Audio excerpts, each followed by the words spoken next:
The People of the Black Circle by Robert E. Howard. Part 1. Death Strikes a King. The king of Vendya was dying. Through the hot, stifling night, the temple gongs boomed and the conchs roared. Their clamor was a faint echo in the gold-domed chamber, where Bunda Chand struggled on the velvet-cushioned dais. Beads of sweat glistened on his dark skin. His fingers twisted the gold-worked fabric beneath him. He was young. No spear had touched him. No poison lurked in his wine. But his veins stood out like blue cords on his temples, and his eyes dilated with the nearness of death. Trembling slave girls knelt at the foot of the dais, and leaning down to him, watching him with passionate intensity, was his sister, the Devi Yasmina. With her was the Wazam, a noble grown old in the royal court. She threw up her head in a gusty gesture of wrath and despair as the thunder of the distant drums reached her ears. "The priests and their clamor," she exclaimed. "They are no wiser than the leeches who are helpless. Nay, he dies, and none can say why. He is dying now, and I stand here helpless, who would burn the whole city and spill the blood of thousands to save him.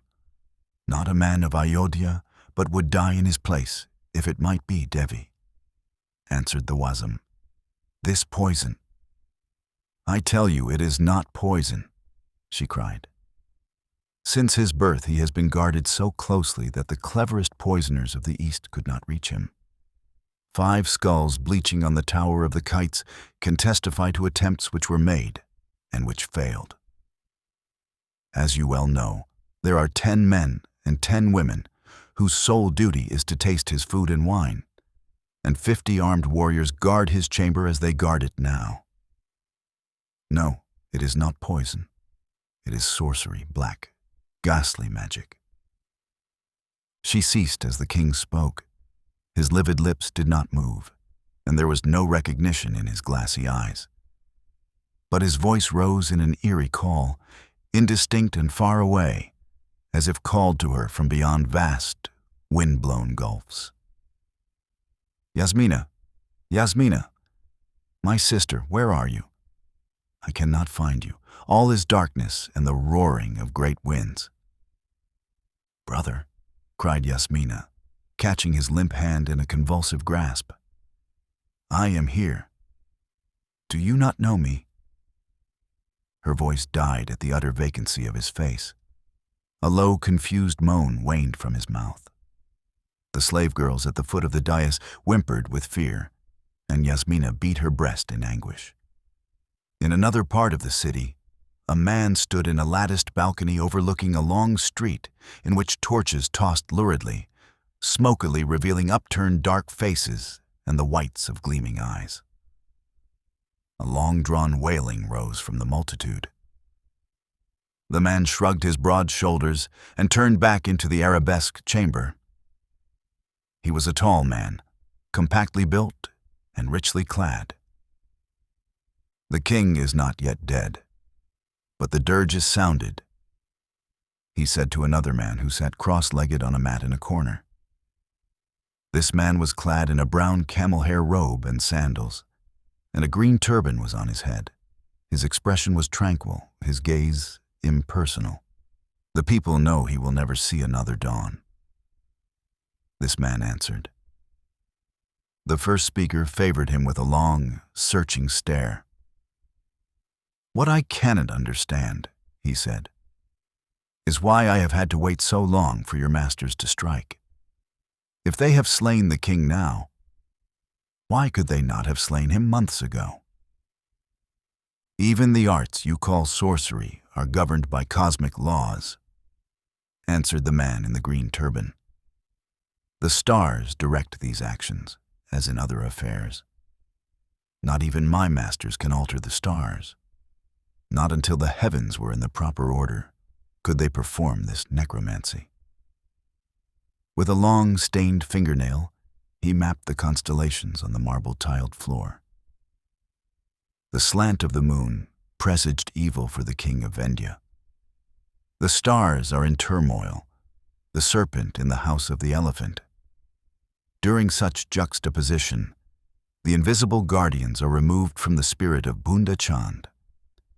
A path is opened in the unseen realms, and once a point of contact was established, mighty powers were put in play along that path. "Point of contact?" inquired the other. "Do you mean that lock of Bunda Chand's hair?" "Yes. All discarded portions of the human body still remain part of it, attached to it by intangible connections. The priests of Asura have a dim inkling of this truth, and so all nail trimmings, hair, and other waste products of the persons of the royal family are carefully reduced to ashes and the ashes hidden.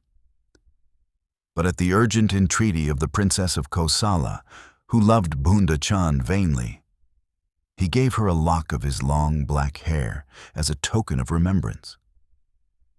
When my masters decided upon his doom, the lock, in its golden, jewel-encrusted case, was stolen from under her pillow while she slept, and another substituted, so like the first that she never knew the difference. Then the genuine lock traveled by camel caravan up the long road to Peshkhauri, thence up the Jaibar Pass, until it reached the hands of those for whom it was intended. "Only a lock of hair," murmured the nobleman, "by which a soul is drawn from its body and across gulfs of echoing space," returned the man on the mat. The nobleman studied him curiously. "I do not know if you are a man or a demon, Khemsa," he said at last. "Few of us are what we seem. I, whom the Kshatriyas know as Karim Shah, a prince from Iranistan, am no greater a masquerader than most men. They are all traitors in one way or another, and half of them know not whom they serve. There at least I have no doubts, for I serve King Yezdegerd of Turan." "And I the black Seers of Yimsha," said Khemsa, "and my masters are greater than yours, for they have accomplished by their arts what Yezdegerd could not with 100,000 swords." Outside, the moan of the tortured thousands shuddered up to the stars, which crusted the sweating Vendian night, and the conchs bellowed like oxen in pain. In the gardens of the palace, the torches glinted on polished helmets and curved swords and gold-chased corselets. All the noble-born fighting men of Ayodhya were gathered in the great palace or about it, and at each broad-arched gate and door 50 archers stood on guard with bows in their hands. But death stalked through the royal palace, and none could stay his ghostly tread. On the dais under the golden dome, the king cried out again, racked by awful paroxysms. Again his voice came faintly and far away, and again the Devi bent to him, trembling with a fear that was darker than the terror of death. "Yasmina!"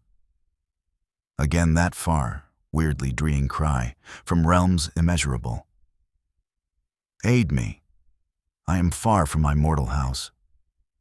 Wizards have drawn my soul through the wind-blown darkness. They seek to snap the silver cord that binds me to my dying body. They cluster around me.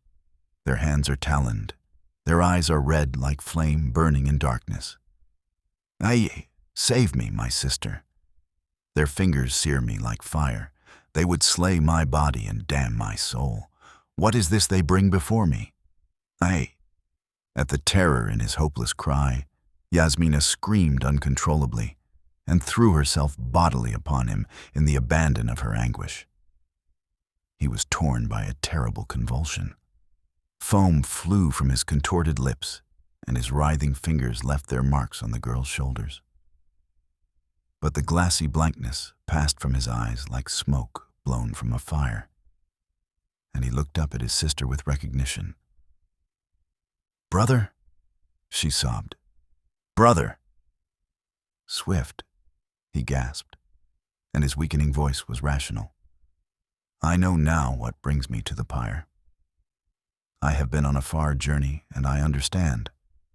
I have been ensorcelled by the wizards of the Himelians. They drew my soul out of my body and far away, into a stone room. There they strove to break the silver cord of life and thrust my soul into the body of a foul night weird their sorcery summoned up from hell. Ah, I feel their pull upon me now. Your cry and the grip of your fingers brought me back. But I am going fast. My soul clings to my body, but its hold weakens. Quick, kill me, before they can trap my soul forever. I cannot, she wailed, smiting her naked breasts. Swiftly, I command you. There was the old imperious note in his failing whisper.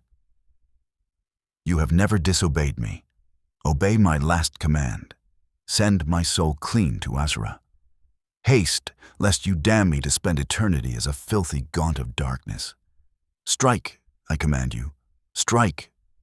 Sobbing wildly, Yasmina plucked a jeweled dagger from her girdle and plunged it to the hilt in his breast. He stiffened and then went limp, a grim smile curving his dead lips. Yasmina hurled herself face down on the rush-covered floor, beating the reeds with her clenched hands. Outside, the gongs and conchs brayed and thundered, and the priests gashed themselves with copper knives. This concludes Part 1 of The People of the Black Circle. Part 2, A Barbarian from the Hills. Chunder Shan, governor of Peshkawari, laid down his golden pen and carefully scanned that which he had written on parchment that bore his official seal. He had ruled Peshkawari so long only because he weighed his every word, spoken or written. Danger breeds caution, and only a wary man lives long in that wild country where the hot Vendian plains meet the crags of the Himalayas. An hour's ride westward or northward, and one crossed the border and was among the hills where men lived by the law of the knife. The governor was alone in his chamber, seated at his ornately carven table of inlaid ebony. Through the wide window, open for the coolness, he could see a square of the blue Himalayan night, dotted with great white stars. An adjacent parapet was a shadowy line, and further crenelles and embrasures were barely hinted at in the dim starlight. The governor's fortress was strong and situated outside the walls of the city it guarded. The breeze that stirred the tapestries on the wall brought faint noises from the streets of Peshkawari, occasional snatches of wailing song or the thrum of a cithern. The governor read what he had written, slowly, with his open hand shading his eyes from the bronze butter lamp, his lips moving. Absently, as he read, he heard the drum of horses' hooves outside the barbican, the sharp staccato of the guard's challenge. He did not heed, intent upon his letter. It was addressed to the Wazam of Vendya at the royal court of Ayodhya, and it stated, after the customary salutations, "Let it be known to your excellency that I have faithfully carried out your excellency's instructions. The 7 tribesmen are well guarded in their prison, and I have repeatedly sent word into the hills that their chief come in person to bargain for their release. But he has made no move, except to send word that unless they are freed, he will burn Peshkawari and cover his saddle with my hide, begging your excellency's indulgence.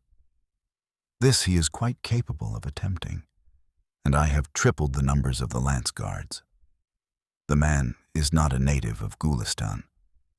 I cannot with certainty predict his next move. But since it is the wish of the Devi—" He was out of his ivory chair and on his feet facing the arched door, all in one instant.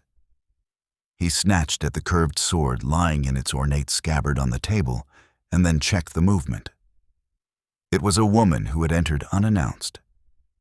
A woman whose gossamer robes did not conceal the rich garments beneath them any more than they concealed the suppleness and beauty of her tall, slender figure.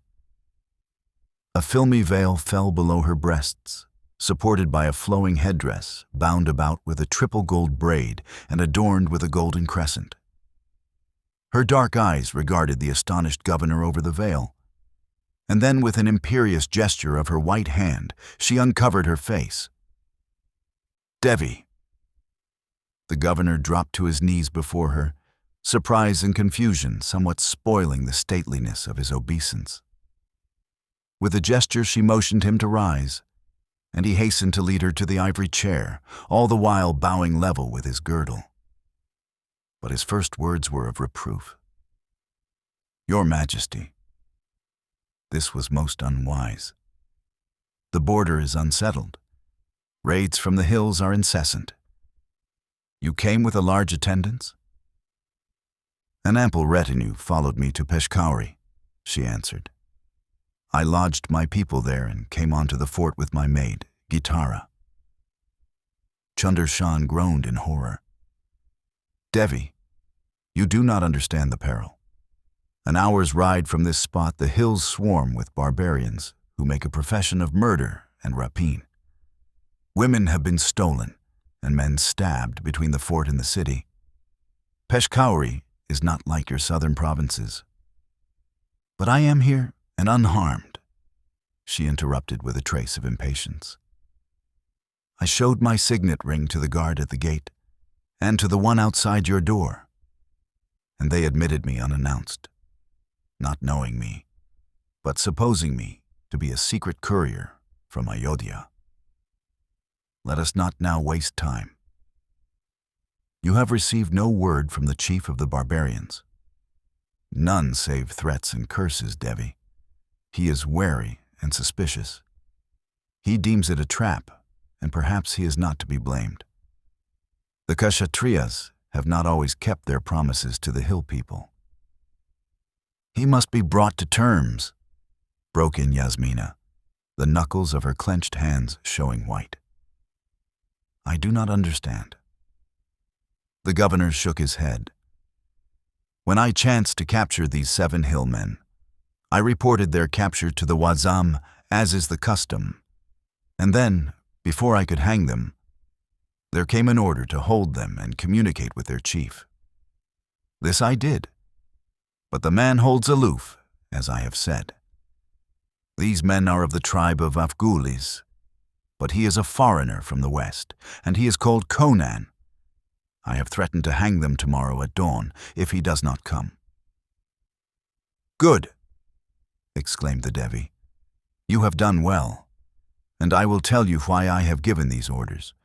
My brother—" She faltered, choking, and the governor bowed his head, with the customary gesture of respect for a departed sovereign. "The king of Vendya was destroyed by magic," she said at last. "I have devoted my life to the destruction of his murderers. As he died, he gave me a clue, and I have followed it. I have read the book of Skelos and talked with nameless hermits in the caves below Jelai. I learned how and by whom he was destroyed. His enemies were the black Seers of Mount Yimsha." "Asura!" whispered Chunder Shan, paling. Her eyes knifed him through. "Do you fear them?" "Who does not, Your Majesty?" he replied. "They are black devils, haunting the uninhabited hills beyond the Jaibar. But the sages say that they seldom interfere in the lives of mortal men." "Why they slew my brother, I do not know," she answered. "But I have sworn on the altar of Asura to destroy them. And I need the aid of a man beyond the border. A Kshatriya army, unaided, would never reach Yimsha." "Aye," muttered Chunder Shan. "You speak the truth there. It would be fight every step of the way, with hairy hillmen hurling down boulders from every height, and rushing us with their long knives in every valley. The Turanians fought their way through the Himalayans once. But how many returned to Kurusun? Few of those who escaped the swords of the Kshatriyas, after the king, your brother, defeated their host on the Jumda River, ever saw Secondarum again. And so I must control men across the border," she said, "men who know the way to Mount Yimsha. But the tribes fear the black Seers and shun the unholy mountain," broke in the governor. "Does the chief Conan fear them?" she asked. "Well, as to that," muttered the governor, I doubt if there is anything that devil fears." "So I have been told. Therefore he is the man I must deal with. He wishes the release of his 7 men. Very well. Their ransom shall be the heads of the black Seers." Her voice thrummed with hate as she uttered the last words, and her hands clenched at her sides. She looked an image of incarnate passion as she stood there with her head thrown high and her bosom heaving. Again the governor knelt, for part of his wisdom was the knowledge that a woman in such an emotional tempest is as perilous as a blind cobra to any about her. "It shall be as you wish, Your Majesty." Then, as she presented a calmer aspect, he rose and ventured to drop a word of warning. "I cannot predict what the chief Conan's action will be. The tribesmen are always turbulent, and I have reason to believe that emissaries from the Turanians are stirring them up to raid our borders. As Your Majesty knows, the Turanians have established themselves in Secundarum and other northern cities, though the hill tribes remain unconquered.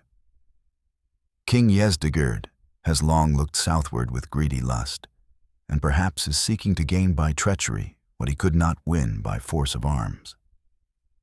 I have thought that Conan might well be one of his spies." "We shall see," she answered. "If he loves his followers, he will be at the gates at dawn to parley. I shall spend the night in the fortress. I came in disguise to Peshkauri and lodged my retinue at an inn instead of the palace. Besides my people, only yourself knows of my presence here." "I shall escort you to your quarters, Your Majesty," said the governor. And as they emerged from the doorway, he beckoned the warrior on guard there, and the man fell in behind them. Spear held its salute. The maid waited, veiled like her mistress, outside the door, and the group traversed a wide, winding corridor, lighted by smoky torches, and reached the quarters reserved for visiting notables, generals and viceroys mostly. None of the royal family had ever honored the fortress before. Chundershan had a perturbed feeling that the suite was not suitable to such an exalted personage as the Devi, and though she sought to make him feel at ease in her presence, he was glad when she dismissed him and he bowed himself out. All the menials of the fort had been summoned to serve his royal guest, though he did not divulge her identity. And he stationed a squad of spearmen before her doors, among them the warrior who had guarded his own chamber. In his preoccupation, he forgot to replace the man. The governor had not been long gone from her when Yasmina suddenly remembered something else which she had wished to discuss with him, but had forgotten until that moment. It concerned the past actions of one Karim Shah, a nobleman from Iranistan, who had dwelt for a while in Peshkauri before coming on to the court at Ayodhya. A vague suspicion concerning the man had been stirred by a glimpse of him in Peshkauri that night. She wondered if he had followed her from Ayodhya. Being a truly remarkable Devi, she did not summon the governor to her again, but hurried out into the corridor alone and hastened toward his chamber. Chundershan, entering his chamber, closed the door and went to his table. There he took the letter he had been writing and tore it to bits. Scarcely had he finished when he heard something drop softly onto the parapet adjacent to the window. He looked up to see a figure loom briefly against the stars, and then a man dropped lightly into the room. The light glinted on a long sheen of steel in his hand. "Shh," he warned. "Don't make a noise, or I'll send the devil a henchman." The governor checked his motion toward the sword on the table. He was within reach of the yard-long Zybar knife that glittered in the intruder's fist, and he knew the desperate quickness of a hillman. The invader was a tall man, at once strong and supple. He was dressed like a hillman, but his dark features and blazing blue eyes did not match his garb. Chundershan had never seen a man like him. He was not an Easterner, but some barbarian from the West. but his aspect was as untamed and formidable as any of the hairy tribesmen who haunt the hills of Gulistan.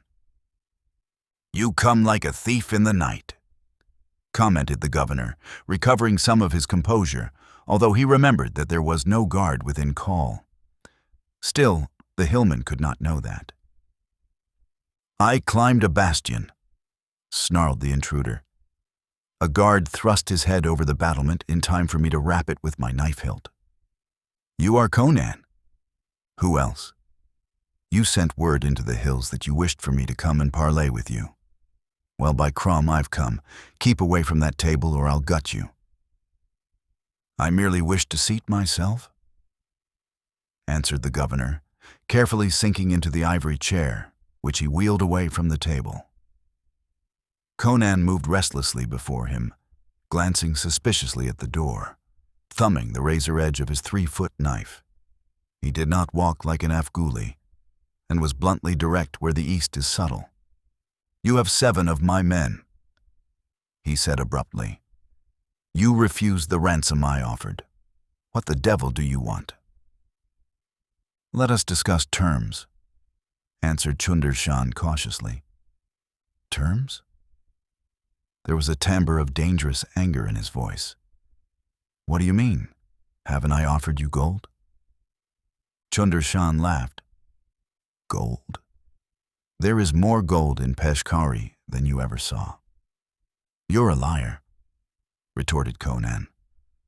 "I've seen the sook of the goldsmiths in Khorasun." "Well, more than an Afghuli ever saw," amended Chunder Shan. "And it is but a drop of all the treasure of Vendya. Why should we desire gold? It would be more to our advantage to hang these 7 thieves." Conan ripped out a sulphurous oath, and the long blade quivered in his grip as the muscles rose in ridges on his brown arm. "I'll split your head like a ripe melon." A wild blue flame flickered in the hillman's eyes. But Chunder Shan shrugged his shoulders, though keeping an eye on the keen steel. "You can kill me easily, and probably escape over the wall afterward. But that would not save the 7 tribesmen. My men would surely hang them, and these men are headmen among the Afghulis." "I know it," snarled Conan. "The tribe is baying like wolves at my heels because I have not procured their release. Tell me in plain words what you want. Because by Crom, if there's no other way, I'll raise a horde and lead it to the very gates of Peshkari." Looking at the man as he stood squarely, knife in fist and eyes glaring, Chunder Shan did not doubt that he was capable of it. The governor did not believe any hill horde could take Peshkari, but he did not wish a devastated countryside. "There is a mission you must perform," he said, choosing his words with as much care as if they had been razors. "There." Conan had sprung back, wheeling to face the door at the same instant, lips gnarl. His barbarian ears had caught the quick tread of soft slippers outside the door.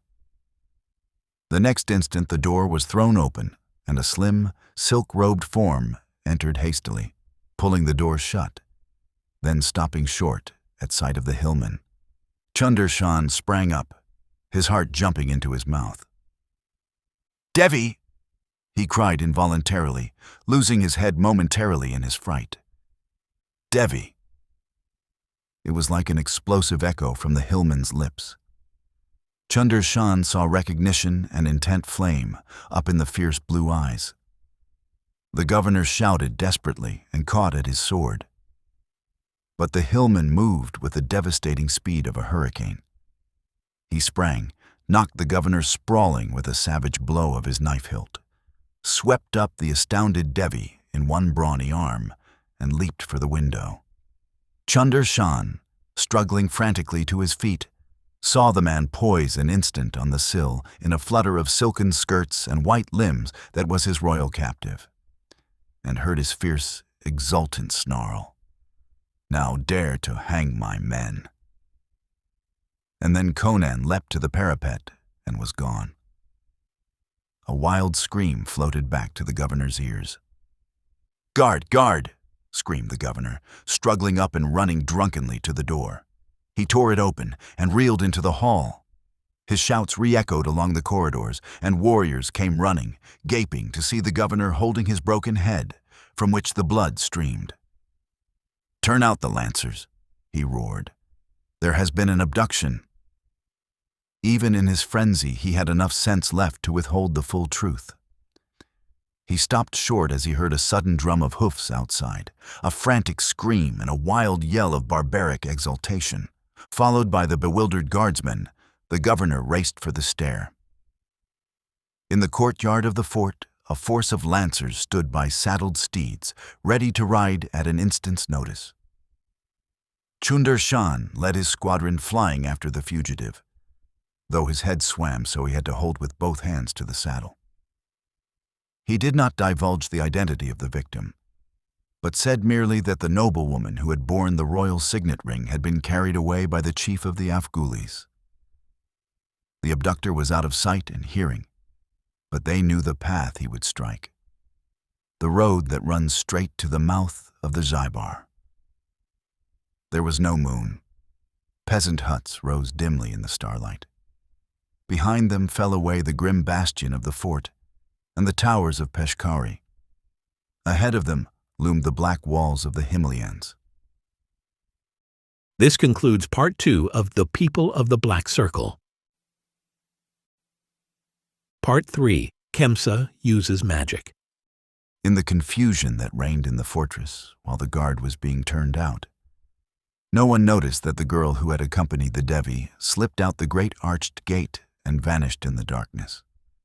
She ran straight for the city, her garments tucked high. She did not follow the open road, but cut straight through fields and over slopes, avoiding fences and leaping irrigation ditches as surely as if it were broad daylight, and as easily as if she were a trained masculine runner. The hoof drum of the guardsmen had faded away up the hill before she reached the city wall. She did not go to the great gate, beneath whose archmen leaned on spears and craned their necks into the darkness, discussing the unwanted activity about the fortress. She skirted the wall until she reached a certain point where the spire of the tower was visible above the battlements. Then she placed her hands to her mouth and voiced a low, weird call that carried strangely. Almost instantly, a head appeared at an embrasure, and a rope came wriggling down the wall. She seized it, placed a foot in the loop at the end, and waved her arm. Then quickly and smoothly, she was drawn up the sheer stone curtain. An instant later, she scrambled over the merlons and stood up on a flat roof which covered a house that was built against the wall. There was an open trap there, and a man in a camel hair robe who silently coiled the rope, not showing in any way the strain of hauling a full-grown woman up a 40-foot wall. "Where is Karim Shah?" she gasped, panting after her long run. "Asleep in the house below. You have news?" "Conan has stolen the Devi out of the fortress and carried her away into the hills." She blurted out her news in a rush, the words stumbling over one another. Khemsa showed no emotion, but merely nodded his turbaned head. "Karim Shah will be glad to hear that," he said. "Wait!" The girl threw her supple arms about his neck. She was panting hard, but not only from exertion. Her eyes blazed like black jewels in the starlight. Her upturned face was close to Khemsa's, but though he submitted to her embrace, he did not return it. "Do not tell the Hyrcanian," she panted. "Let us use this knowledge ourselves. The governor has gone into the hills with his riders, but he might as well chase a ghost. He has not told anyone that it was the Devi who was kidnapped.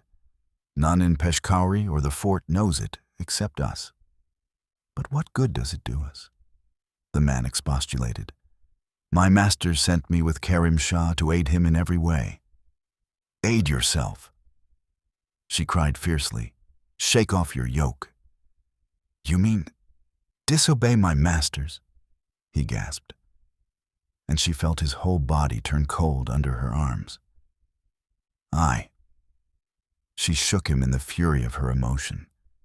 You too are a magician. Why will you be a slave, using your powers only to elevate others? Use your arts for yourself. That is forbidden. He was shaking as if with an ague. I am not one of the Black Circle. Only by the command of the masters do I dare to use the knowledge they have taught me. But you can use it, she argued passionately. Do as I beg you. Of course, Conan has taken the Devi to hold as hostage against the 7 tribesmen in the governor's prison. Destroy them, so Chunder Shan cannot use them to buy back the Devi. Then let us go into the mountains and take her from the Afghulis. They cannot stand against your sorcery with their knives. The treasure of the Vendian kings will be ours as ransom. And then, when we have it in our hands, we can trick them and sell her to the king of Turan. We shall have wealth beyond our maddest dreams. With it, we can buy warriors. We will take Korbul, oust the Turanians from the hills, and send our hosts southward, become king and queen of an empire. Khemsa too was panting, shaking like a leaf in her grasp. His face showed gray in the starlight, beaded with great drops of perspiration. I love you, she cried fiercely, writhing her body against his, almost strangling him in her wild embrace, shaking him in her abandon. I will make a king of you. For love of you I betrayed my mistress. For love of me betray your masters. Why fear the black Seers? By your love for me you have broken one of their laws already. Break the rest. You are as strong as they. A man of ice could not have withstood the searing heat of her passion and fury. With an inarticulate cry, he crushed her to him, bending her backward and showering gasping kisses on her eyes, face, and lips. I'll do it. His voice was thick with laboring emotions. He staggered like a drunken man. The arts they have taught me shall work for me, not for my masters. We shall be rulers of the world, of the world. Come then. Twisting lithely out of his embrace, she seized his hand and led him toward the trap-door.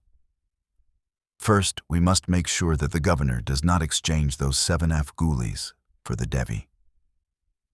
He moved like a man in a daze, until they had descended a ladder and she paused in the chamber below. Karim Shah lay on a couch, motionless, an arm across his face, as though to shield his sleeping eyes from the soft light of a brass lamp. She plucked Khemsa's arm and made a quick gesture across her own throat. Khemsa lifted his hand. Then his expression changed, and he drew away. I have eaten his salt, he muttered. Besides, he cannot interfere with us. He led the girl through a door that opened on a winding stair. After their soft tread had faded into silence, the man on the couch sat up. Karim Shah wiped the sweat from his face. A knife thrust he did not dread, but he feared Khemsa as a man fears a poisonous reptile. People who plot on roofs should remember to lower their voices, he muttered. But as Khemsa has turned against his masters, and as he was my only contact between them, I can count on their aid no longer. From now on, I play the game in my own way. Rising to his feet, he went quickly to a table, drew pen and parchment from his girdle, and scribbled a few succinct lines. To Khosru Khan, governor of Secundaram, the Cimmerian Conan has carried the Devi Yasmina to the villages of the Afghulis. It is an opportunity to get the Devi into our hands, as the king has so long desired. Send 3,000 horsemen at once. I will meet them in the valley of Gurasha with native guides. And he signed it with a name that was not in the least like Karim Shah. Then from a golden cage he drew forth a carrier pigeon, to whose leg he made fast the parchment, rolled into a tiny cylinder and secured with gold wire. Then he went quickly to a casement and tossed the bird into the night. It wavered on fluttering wings, balanced, and was gone like a flitting shadow. catching up helmet, sword, and cloak. Khemsa hurried out of the chamber and down the winding stair. The prison quarters of Peshkhauri were separated from the rest of the city by a massive wall, in which was set a single iron-bound door under an arch. Over the arch burned a lurid red cresset, and beside the door squatted a warrior with spear and shield. This warrior, leaning on his spear and yawning from time to time, started suddenly to his feet. He had not thought he had dozed, but a man was standing before him, a man he had not heard approach. The man wore a camel hair robe and a green turban.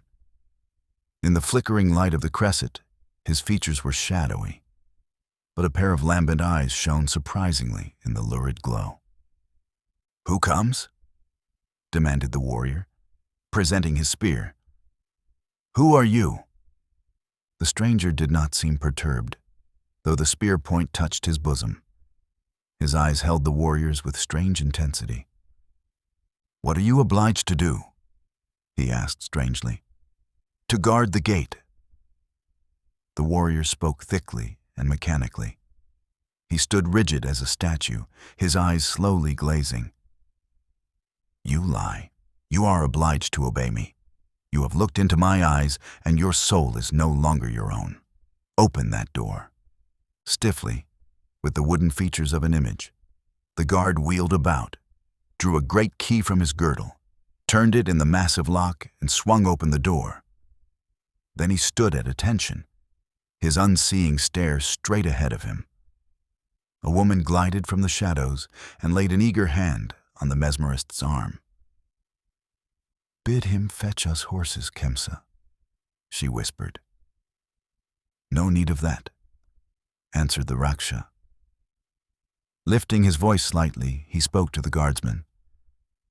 "I have no more use for you. Kill yourself." Like a man in a trance, the warrior thrust the butt of his spear against the base of the wall and placed the keen head against his body, just below the ribs. Then slowly, stolidly, he leaned against it with all his weight, so that it transfixed his body and came out between his shoulders. Sliding down the shaft, he lay still, the spear jutting above him, its full length, like a horrible stalk growing out of his back. The girl stared down at him in morbid fascination, until Khemsa took her arm and led her through the gate. Torches lighted a narrow space between the outer wall and a lower inner one, in which were arched doors at regular intervals. A warrior paced this enclosure, and when the gate opened, he came sauntering up, so secure in his knowledge of the prison's strength that he was not suspicious until Khemsa and the girl emerged from the archway. Then it was too late. The Raksha did not waste time in hypnotism, though his actions savored of magic to the girl. The guard lowered his spear threateningly, opening his mouth to shout an alarm that would bring spearmen swarming out of the guard rooms at either end of the alleyway. Khemsa flicked the spear aside with his left hand, as a man might flick a straw, and his right flashed out and back, seeming gently to caress the warrior's neck in passing. And the guard pitched on his face without a sound, his head lolling on a broken neck. Khemsa did not glance at him, but went straight to one of the arched doors and placed his open hand against the heavy bronze lock. With a rending shudder, the portal buckled inward. As the girl followed him through, she saw that the thick teakwood hung in splinters. The bronze bolts were bent and twisted from their sockets, and the great hinges broken and disjointed. 1,000-pound battering ram with 40 men to swing it could have shattered the barrier no more completely. Khemsa was drunk with freedom and the exercise of his power, glorying in his might and flinging his strength about as a young giant exercises his thews with unnecessary vigor in the exultant pride of his prowess. The broken door let them into a small courtyard, lit by a cresset. Opposite the door was a wide grille of iron bars. A hairy hand was visible, gripping one of these bars, and in the darkness behind them glimmered the whites of eyes. Khemsa stood silent for a space, gazing into the shadows from which those glimmering eyes gave back his stare with burning intensity. Then his hand went into his robe and came out again, and from his opening fingers a shimmering feather of sparkling dust sifted to the flags. Instantly, a flare of green fire lighted the enclosure. In the brief glare, the forms of 7 men, standing motionless behind the bars, were limned in vivid detail. Tall, hairy men in ragged hillmen's garments. They did not speak, but in their eyes blazed the fear of death, and their hairy fingers gripped the bars. The fire died out, but the glow remained, a quivering ball of lambent green that pulsed and shimmered on the flags before Khemsa's feet. The wide gaze of the tribesman was fixed upon it. It wavered, elongated. It turned into a luminous green smoke spiraling upward. It twisted and writhed like a great shadowy serpent, then broadened and billowed out in shining folds and whirls. It grew to a cloud moving silently over the flags, straight toward the grill. The men watched its coming with dilated eyes. The bars quivered with the grip of their desperate fingers. Bearded lips parted, but no sound came forth. The green cloud rolled on the bars and blotted them from sight. Like a fog, it oozed through the grill and hid the men within. From the enveloping folds came a strangled gasp, as of a man plunged suddenly under the surface of water. That was all. Khemsa touched the girl's arm as she stood with parted lips and dilated eyes. Mechanically, she turned away with him, looking back over her shoulder. Already the mist was thinning. Close to the bars, she saw a pair of sandaled feet, the toes turned upward. She glimpsed the indistinct outlines of 7 still, prostrate shapes. And now for a steed swifter than the fastest horse ever bred in a mortal stable. Khemsa was saying, "We will be in Afghanistan before dawn." This concludes Part 3 of The People of the Black Circle. Part 4. An Encounter in the Pass. Yasmina Devi could never clearly remember the details of her abduction. The unexpectedness and violence stunned her. She had only a confused impression of a whirl of happenings, the terrifying grip of a mighty arm, the blazing eyes of her abductor, and his hot breath burning on her flesh. The leap through the window to the parapet, the mad race across battlements and roofs when the fear of falling froze her, the reckless descent of a rope bound to a merlin. He went down almost at a run, his captive folded limply over his brawny shoulder. All this was a befuddled tangle in the Devi's mind. She retained a more vivid memory of him, running fleetly into the shadows of the trees, carrying her like a child, and vaulting into the saddle of a fierce Balkana stallion which reared and snorted. Then there was a sensation of flying, and the racing hoofs were striking sparks of fire from the flinty road as the stallion swept up the slopes. As the girl's mind cleared, her first sensations were furious rage and shame. She was appalled. The rulers of the Golden Kingdoms south of the Himelians were considered little short of divine, and she was the Devi of Vendya. Fright was submerged in regal wrath. She cried out furiously and began struggling. She, Yasmina, to be carried on the saddle-bow of a hill chief like a common wench of the marketplace.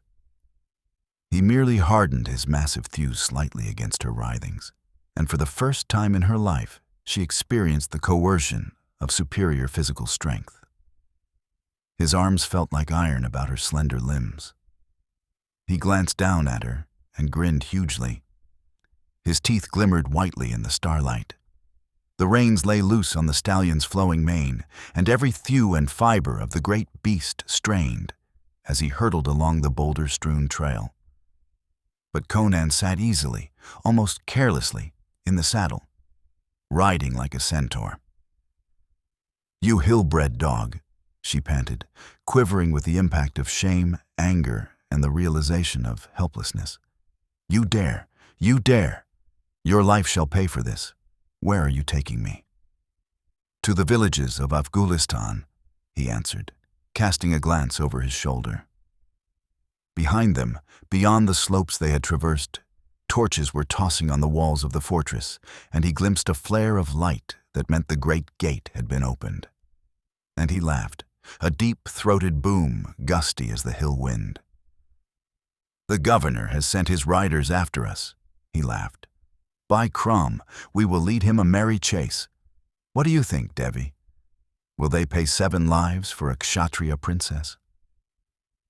"They will send an army to hang you and your spawn of devils," she promised him with conviction.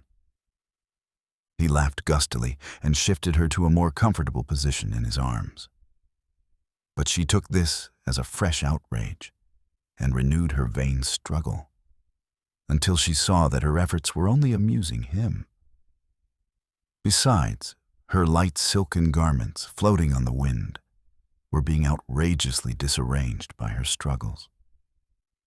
She concluded that a scornful submission was the better part of dignity, and lapsed into a smoldering quiescence. She felt even her anger being submerged by awe as they entered the mouth of the pass, lowering like a black well mouth in the blacker walls that rose like colossal ramparts to bar their way. It was as if a gigantic knife had cut the Jaibar out of walls of solid rock. On either hand, sheer slopes pitched up for thousands of feet, and the mouth of the pass was dark as hate. Even Conan could not see with any accuracy, but he knew the road, even by night. And knowing that armed men were racing through the starlight after him, he did not check the stallion's speed. The great brute was not yet showing fatigue. He thundered along the road that followed the valley bed, labored up a slope, swept along a low ridge where treacherous shale on either hand lurked for the unwary, and came upon a trail that followed the lap of the left-hand wall. Not even Conan could spy, in that darkness, an ambush set by Jaibar tribesmen. As they swept past the black mouth of a gorge that opened into the pass, a javelin swished through the air and thudded home behind the stallion's straining shoulder. The great beast let out his life in a shuddering sob and stumbled, going headlong in mid-stride. But Conan had recognized the flight and stroke of the javelin, and he acted with spring-steel quickness. As the horse fell, he leaped clear, holding the girl aloft to guard her from striking boulders. He lit on his feet like a cat, thrust her into a cleft of rock, and wheeled toward the outer darkness, drawing his knife. Yasmina, confused by the rapidity of events, not quite sure just what had happened, saw a vague shape rush out of the darkness, bare feet slapping softly on the rock, ragged garments whipping on the wind of his haste. She glimpsed the flicker of steel, heard the lightning crack of stroke, parry and counterstroke, and the crunch of bone as Conan's long knife split the other's skull. Conan sprang back, crouching in the shelter of the rocks. Out in the night, men were moving, and a stentorian voice roared, "What, you dogs? Do you flinch? In, curse you, and take them." Conan started, peered into the darkness, and lifted his voice. "Yar Afzal, is it you?" There sounded a startled imprecation, and the voice called warily, "Conan? Is it you, Conan?" "Aye." The Cimmerian laughed. "Come forth, you old war dog. I've slain one of your men." There was movement among the rocks. A light flared dimly, and then a flame appeared and came bobbing toward him. And as it approached, a fierce bearded countenance grew out of the darkness. The man who carried it held it high, thrust forward, and craned his neck to peer among the boulders it lighted. The other hand gripped a great, curved tulwar. Conan stepped forward, sheathing his knife, and the other roared a greeting. "Aye, it is Conan! Come out of your rocks, dogs! It is Conan!" Others pressed into the wavering circle of light. Wild, ragged, bearded men, with eyes like wolves and long blades in their fists. They did not see Yasmina, for she was hidden by Conan's massive body. But peeping from her covert, she knew icy fear for the first time that night. These men were more like wolves than human beings. "What are you hunting in the Zybar by night, Yar Afzal?"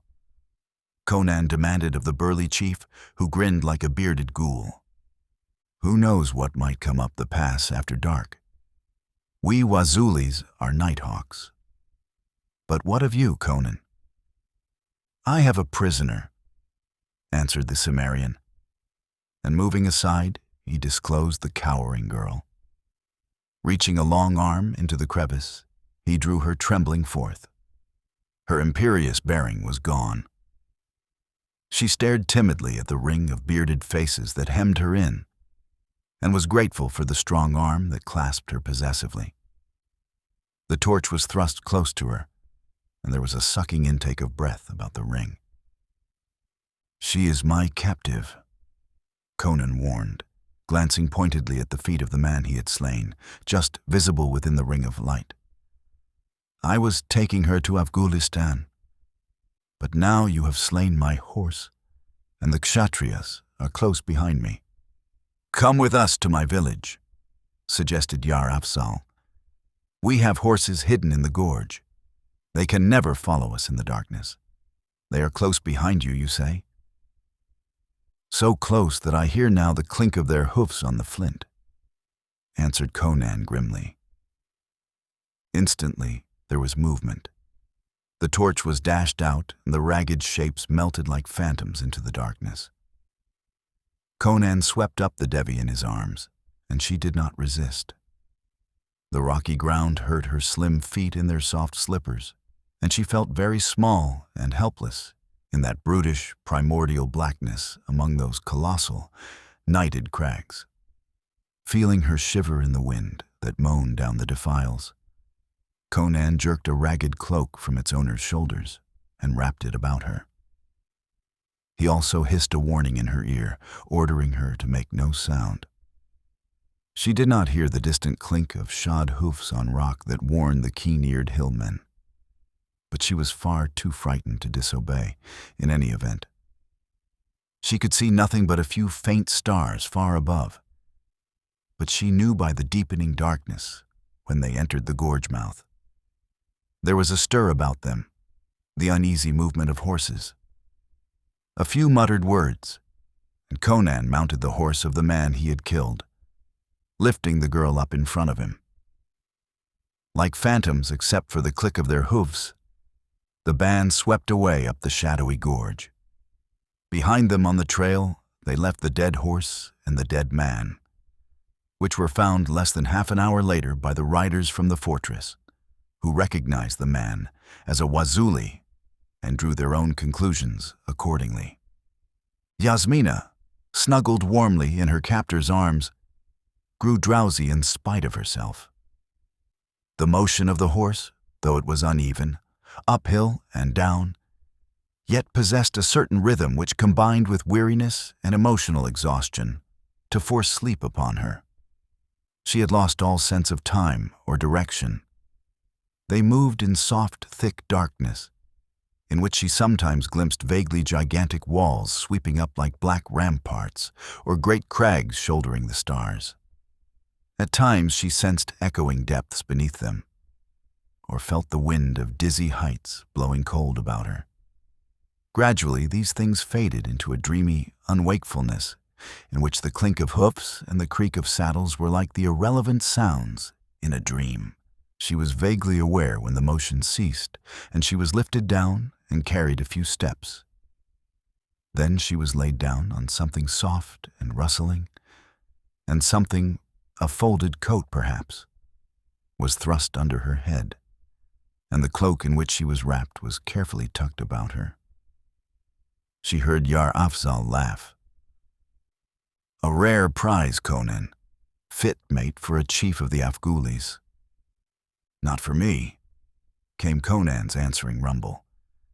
"This wench will buy the lives of my 7 headmen. Blast their souls." That was the last she heard as she sank into dreamless slumber. She slept while armed men rode through the dark hills, and the fate of kingdoms hung in the balance. Through the shadowy gorges and defiles that night, there rang the hooves of galloping horses, and the starlight glimmered on helmets and curved blades. Until the ghoulish shapes that haunt the crags stared into the darkness from ravine and boulder, and wondered what things were afoot. A band of these sat gaunt horses in the black pit-mouth of a gorge as their hurrying hoofs swept past. Their leader, a well-built man in a helmet and gilt-braided cloak, held up his hand warningly until the riders had sped on. Then he laughed softly. They must have lost the trail, or else they have found that Conan has already reached the Afghuli villages. It will take many riders to smoke out that hive. There will be squadrons riding up the Jaibar by dawn. If there is fighting in the hills, there will be looting, muttered a voice behind him in the dialect of the Iraksai. There will be looting, answered the man with the helmet. But first it is our business to reach the valley of Gurasha and await the riders that will be galloping southward from Secundaram before daylight. He lifted his reins and rode out of the defile, his men falling in behind him, 30 ragged phantoms in the starlight. This concludes Part 4 of The People of the Black Circle. Please like this video and subscribe to our channel. Your support is appreciated. Part 5. The Black Stallion. The sun was well up when Yasmina awoke. She did not start and stare blankly, wondering where she was. She awoke with full knowledge of all that had occurred. Her supple limbs were stiff from her long ride, and her firm flesh seemed to feel the contact of the muscular arm that had borne her so far.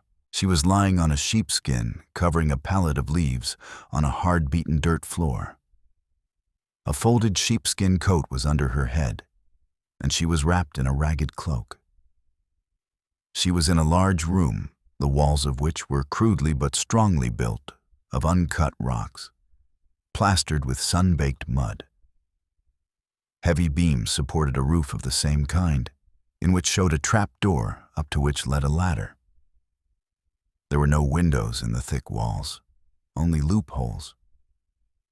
There was one door, a sturdy bronze affair that must have been looted from some Vendian border tower. Opposite it was a wide opening in the wall, with no door, but several strong wooden bars in place. Beyond them, Yasmina saw a magnificent black stallion munching a pile of dried grass. The building was fort, dwelling place, and stable in one.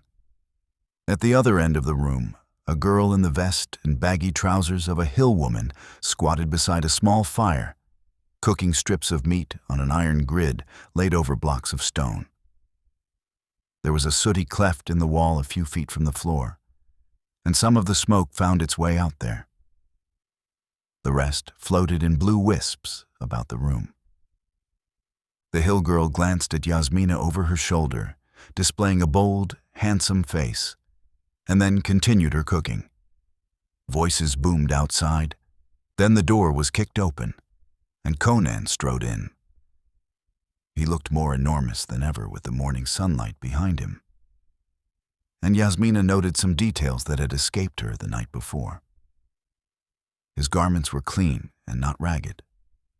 The broad Baccariot girdle that supported his knife in its ornamented scabbard would have matched the robes of a prince, and there was a glint of fine Turanian mail under his shirt. "Your captive is awake, Conan," said the Wazuli girl, and he grunted, strode up to the fire, and swept the strips of mutton off into a stone dish.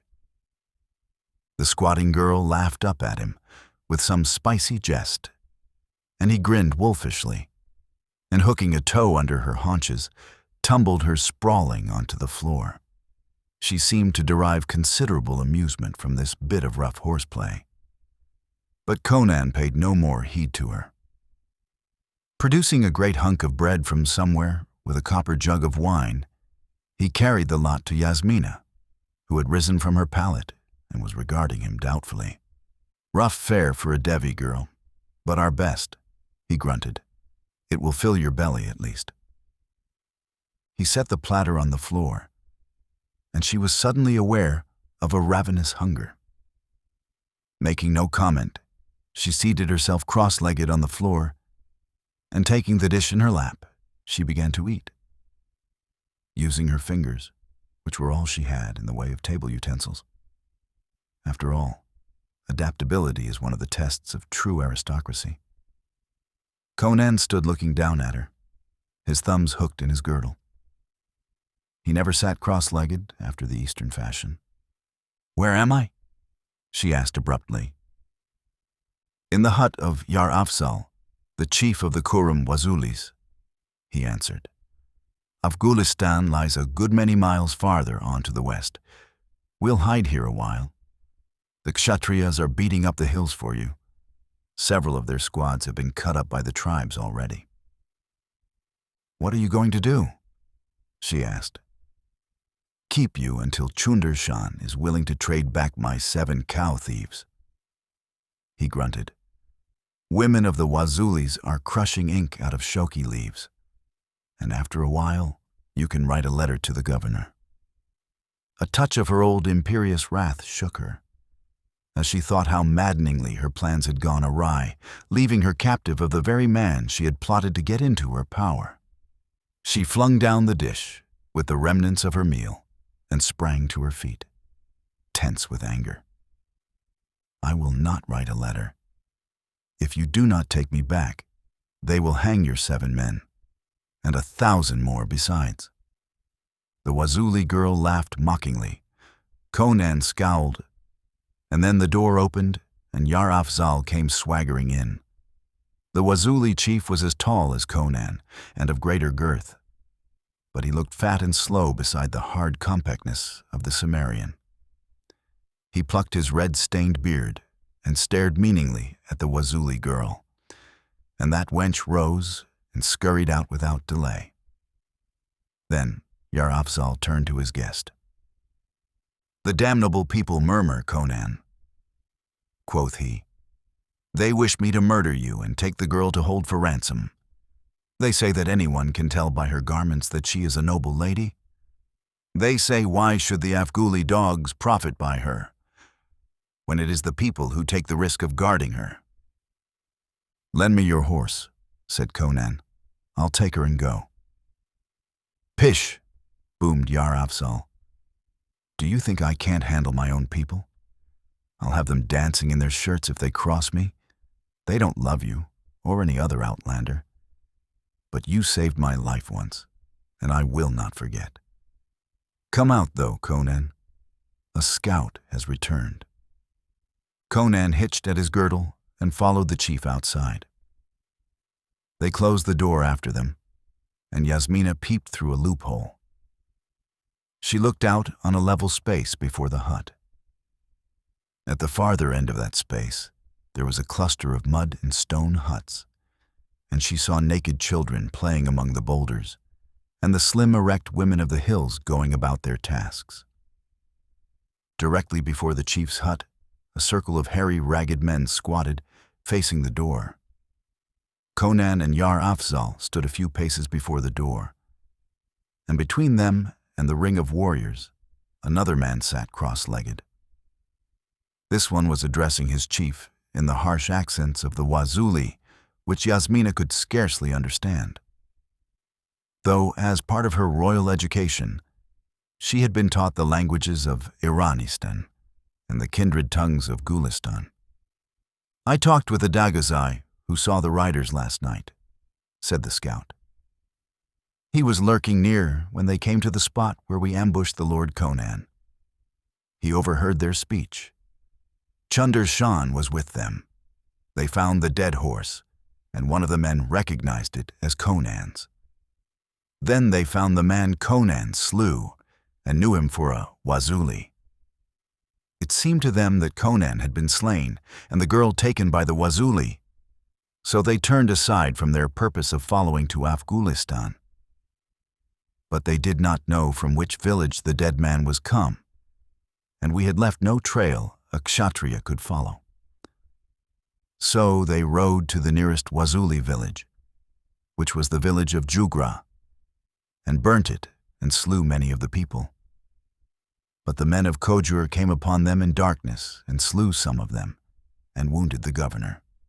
So the survivors retired down the Jaibar in the darkness before dawn, but they returned with reinforcements before sunrise, and there has been skirmishing and fighting in the hills all morning. It is said that a great army is being raised to sweep the hills about the Jaibar. The tribes are whetting their knives and laying ambushes in every pass from here to Gurusha Valley. Moreover, Khemsa has returned to the hills. A grunt went around the circle, and Yasmina leaned closer to the loophole at the name she had begun to mistrust. "Where went he?" demanded Yar Afzal. The Dagozai did not know. With him were 30 Irakzai of the lower villages. They rode into the hills and disappeared. "These Irakzai are jackals that follow a lion for crumbs," growled Yar Afzal. "They have been lapping up the coins Khemsa scatters among the border tribes to buy men like horses. I like him not, for all he is our kinsman from Iranistan." "He's not even that," said Conan. "I know him of old. He's an Hyrcanian, a spy of Yezdegerd's.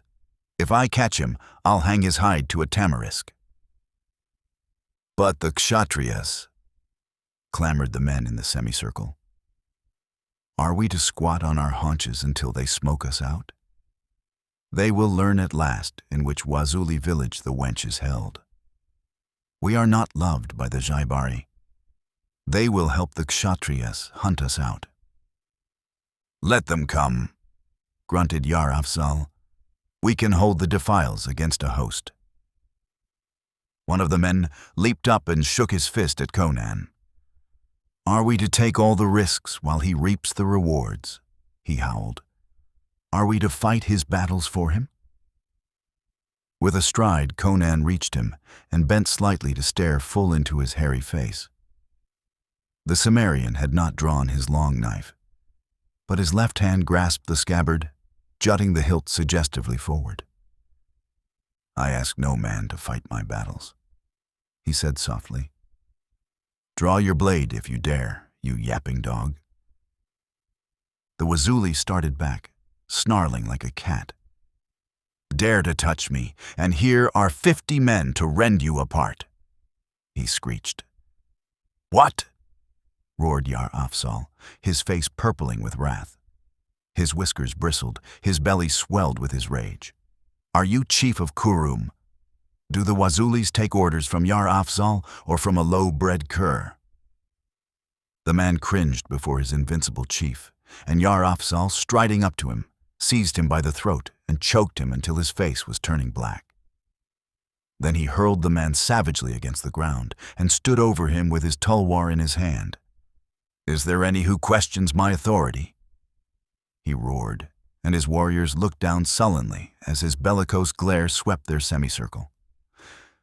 Yar Afzal grunted scornfully and sheathed his weapon with a gesture that was the apex of insult. Then he kicked the fallen agitator with a concentrated vindictiveness that brought howls from his victim. "Get down the valley to the watchers on the heights and bring word if they have seen anything," commanded Yar Afzal. And the man went, shaking with fear and grinding his teeth with fury. Yar Afzal then seated himself ponderously on a stone, growling in his beard. Conan stood near him, legs braced apart, thumbs hooked in his girdle, narrowly watching the assembled warriors. They stared at him sullenly, not daring to brave Yar Afzal's fury, but hating the foreigner as only a hillman can hate. "Now listen to me, you sons of nameless dogs, while I tell you what the Lord Conan and I have planned to fool the Kshatriyas." The boom of Yar Afzal's bull-like voice followed the discomfited warrior as he slunk away from the assembly. The man passed by the cluster of huts, where women who had seen his defeat laughed at him and called stinging comments, and hastened on along the trail that wound among spurs and rocks toward the valley head. Just as he rounded the first turn that took him out of sight of the village, he stopped short, gaping stupidly, He had not believed it possible for a stranger to enter the valley of Kurum without being detected by the hawk-eyed watchers along the heights. Yet a man sat cross-legged on a low ledge beside the path, a man in a camel-hair robe and a green turban. The Wazuli's mouth gaped for a yell, and his hand leapt to his knife hilt.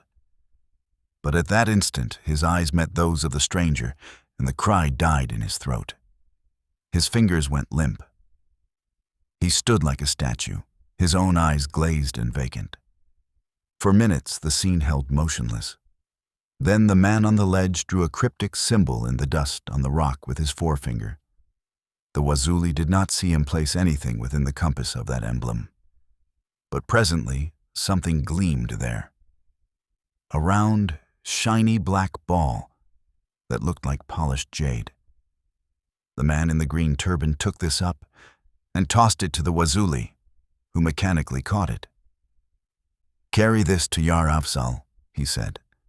And the Wazuli turned like an automaton and went back along the path, holding the black jade ball in his outstretched hand. He did not even turn his head to the renewed jeers of the women as he passed the huts. He did not seem to hear. The man on the ledge gazed after him with a cryptic smile. A girl's head rose above the rim of the ledge, and she looked at him with admiration and a touch of fear that had not been present the night before. "Why did you do that?" she asked. He ran his fingers through her dark locks, caressingly. "Are you still dizzy from your flight on the horse of air, that you doubt my wisdom?" He laughed. "As long as Yar Afzal lives, Conan will bide safe among the Wazuli fighting men. Their knives are sharp, and there are many of them. What I plot will be safer, even for me, than to seek to slay him and take her from among them. It takes no wizard to predict what the Wazulis will do, and what Conan will do. When my victim hands the globe of Yezud to the chief of Kurum." Back before the hut, Yar Afzal halted in the midst of some tirade, surprised and displeased to see the man he had sent up the valley, pushing his way through the throng. "I bade you go to the watchers," the chief bellowed. "You have not had time to come from them." The other did not reply. He stood woodenly, staring vacantly into the chief's face, his palm outstretched, holding the jade ball. Conan, looking over Yar Afzal's shoulder, murmured something and reached to touch the chief's arm, but as he did so, Yar Afzal, in a paroxysm of anger, struck the man with his clenched fist and felled him like an ox. As he fell, the jade sphere rolled to Yar Afzal's foot, and the chief, seeming to see it for the first time, bent and picked it up. The men, staring perplexedly at their senseless comrade, saw their chief bend, but they did not see what he picked up from the ground. Yar Afzal straightened, glanced at the jade, and made a motion to thrust it into his girdle. "Carry that fool to his hut," he growled. "He has the look of a lotus-eater. He returned me a blank stare. In his right hand, moving toward his girdle, he had suddenly felt the movement where movement should not be. His voice died away as he stood and glared at nothing, and inside his clenched right hand he felt the quivering of change, of motion, of life. He no longer held a smooth, shining sphere in his fingers, and he dared not look. His tongue clove to the roof of his mouth, and he could not open his hand. His astonished warriors saw Yar Afzal's eyes distend, the color ebb from his face. Then suddenly a bellow of agony burst from his bearded lips. He swayed and fell as if struck by lightning, his right arm tossed out in front of him. Face down he lay, and from between his opening fingers crawled a spider, a hideous, black, hairy-legged monster whose body shone like black jade. The men yelled and gave back suddenly, and the creature scuttled into a crevice of the rocks and disappeared. The warriors started up, glaring wildly, and a voice rose above their clamor, a far-carrying voice of command which came from none knew where. Afterward, each man there, who still lived, denied that he had shouted, but all there heard it. "Yar Afzal is dead. Kill the Outlander." That shout focused their whirling minds as one. Doubt, bewilderment, and fear vanished in the uproaring surge of the bloodlust. A furious yell rent the skies as the tribesmen responded instantly to the suggestion. They came headlong across the open space, cloaks flapping, eyes blazing, knives lifted. Conan's action was as quick as theirs. As the voice shouted, he sprang for the hut door. But they were closer to him than he was to the door, and with one foot on the sill, he had to wheel and parry the swipe of a yard-long blade.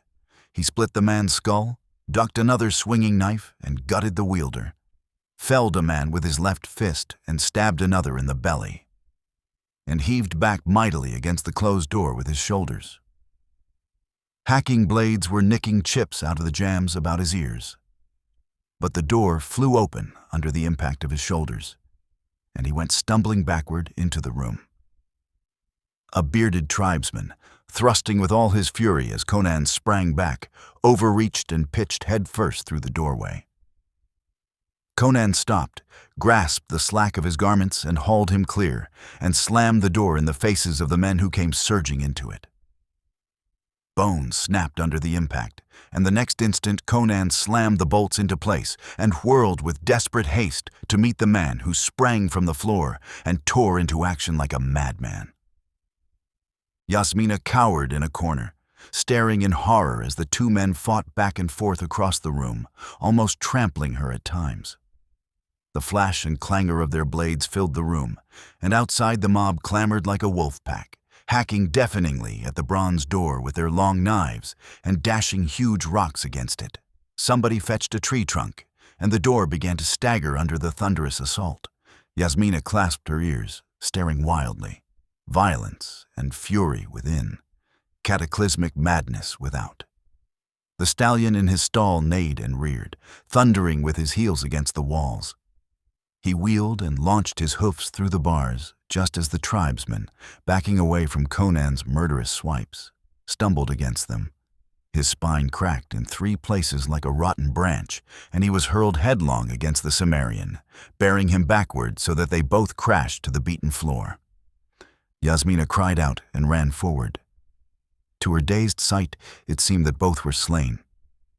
She reached them just as Conan threw aside the corpse and rose. She caught his arm, trembling from head to foot. "Oh, you live. I thought you were dead."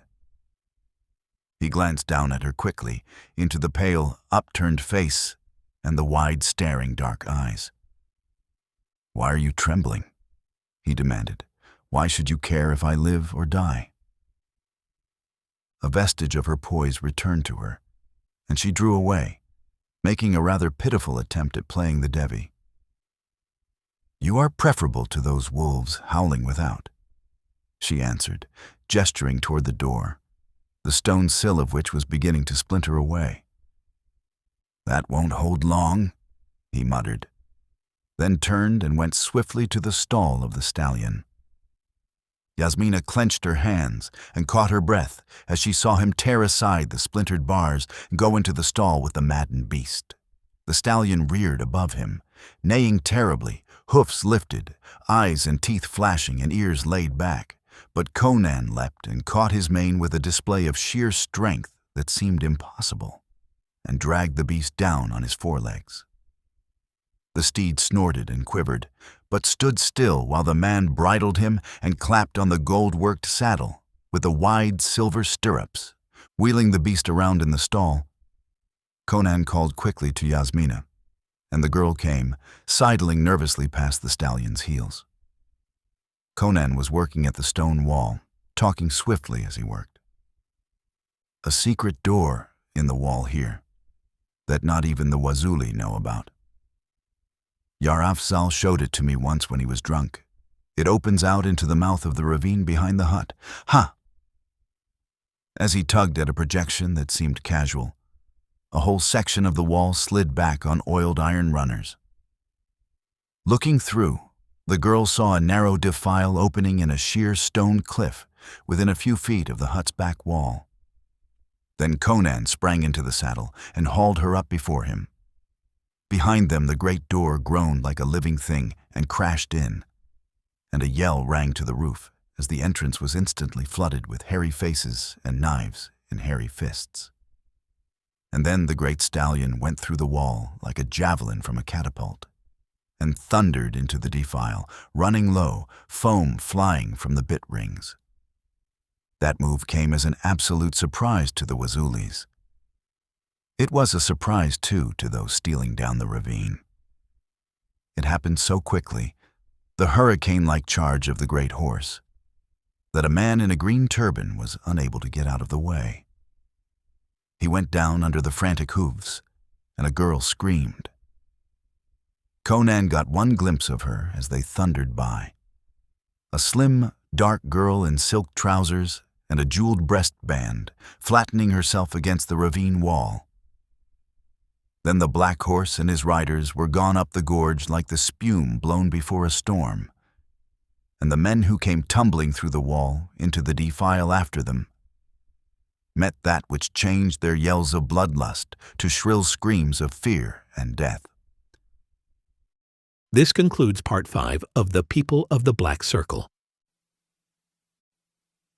Part 6. The Mountain of the Black Seers. Where now? Yasmina was trying to sit erect on the rocking saddlebow, clutching her captor. She was conscious of a recognition of shame that she should not find unpleasant, the feel of his muscular flesh under her fingers.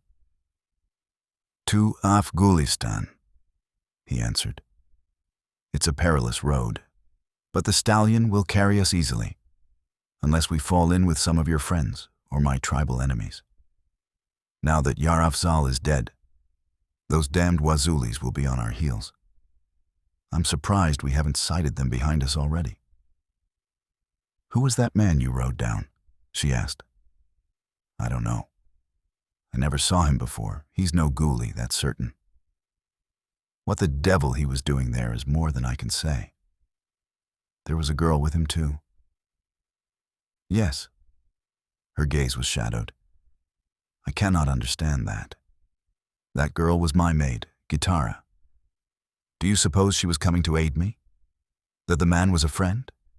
If so, the Wazulis have captured them both."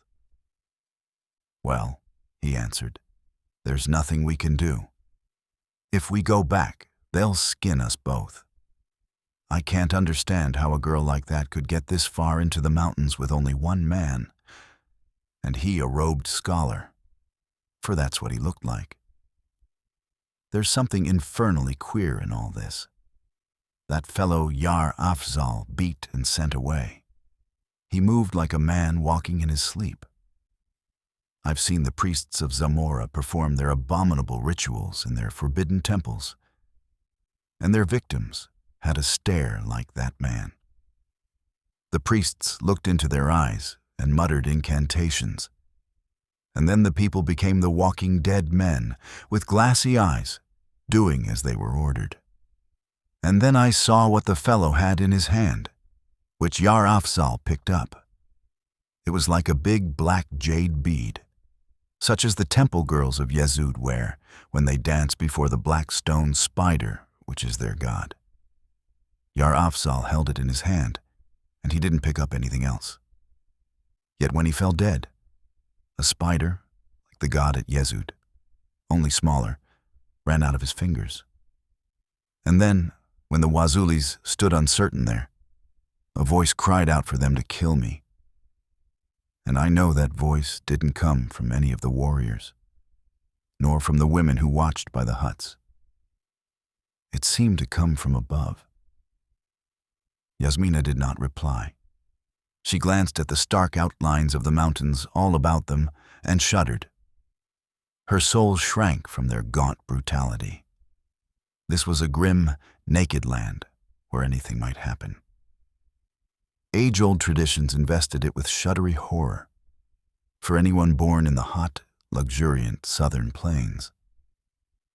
The sun was high, beating down with fierce heat, yet the wind that blew in fitful gusts seemed to sweep off slopes of ice.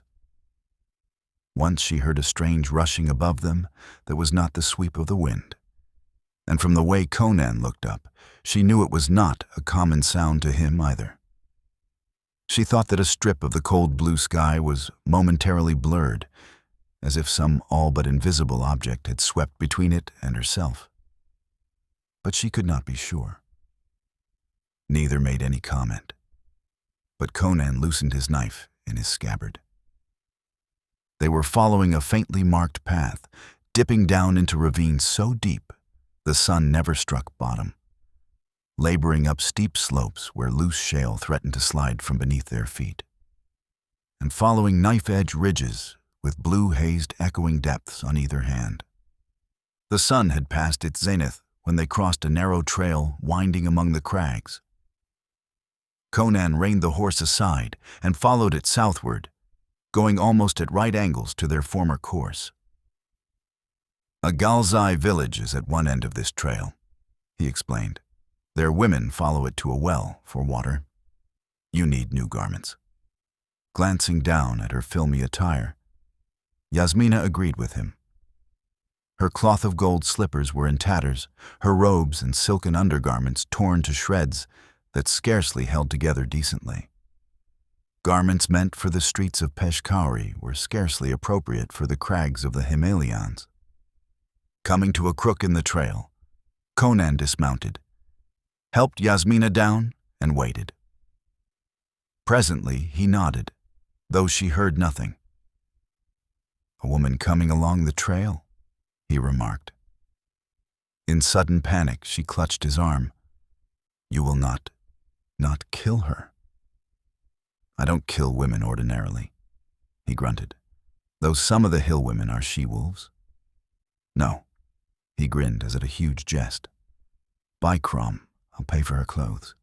How is that?" He displayed a large handful of gold coins and replaced all but the largest. She nodded, much relieved. It was perhaps natural for men to slay and die. Her flesh crawled at the thought of watching the butchery of a woman. Presently, a woman appeared around the crook of the trail. A tall, slim Galzai girl, straight as a young sapling, bearing a great, empty gourd. She stopped short, and the gourd fell from her hands when she saw them. She wavered as though to run, then realized that Conan was too close to her to allow her to escape, and so stood still, staring at them with a mixed expression of fear and curiosity. Conan displayed the gold coin. "If you will give this woman your garments," he said, "I will give you this money." The response was instant. The girl smiled broadly with surprise and delight, and with the disdain of a hill woman for prudish conventions, promptly yanked off her sleeveless embroidered vest, slipped down her wide trousers and stepped out of them, twitched off her wide-sleeved shirt and kicked off her sandals. Bundling them all in a bunch, she proffered them to Conan, who handed them to the astonished Devi. "Get behind that rock and put these on," he directed, further proving himself no native hillman. "Fold your robes up into a bundle and bring them to me when you come out." "The money," clamored the hill girl, stretching out her hands eagerly. "The gold you promised me." Conan flipped the coin to her. She caught it, bit, then thrust it into her hair, bent and caught up the gourd and went on down the path, as devoid of self-consciousness as of garments. Conan waited with some impatience while the Devi, for the first time in her pampered life, dressed herself. When she stepped from behind the rock, he swore in surprise, and she felt a curious rush of emotions at the unrestrained admiration burning in his fierce blue eyes. She felt shame, embarrassment, yet a stimulation of vanity she had never before experienced, and a tingling when meeting the impact of his eyes. He laid a heavy hand on her shoulder and turned her about, staring avidly at her from all angles.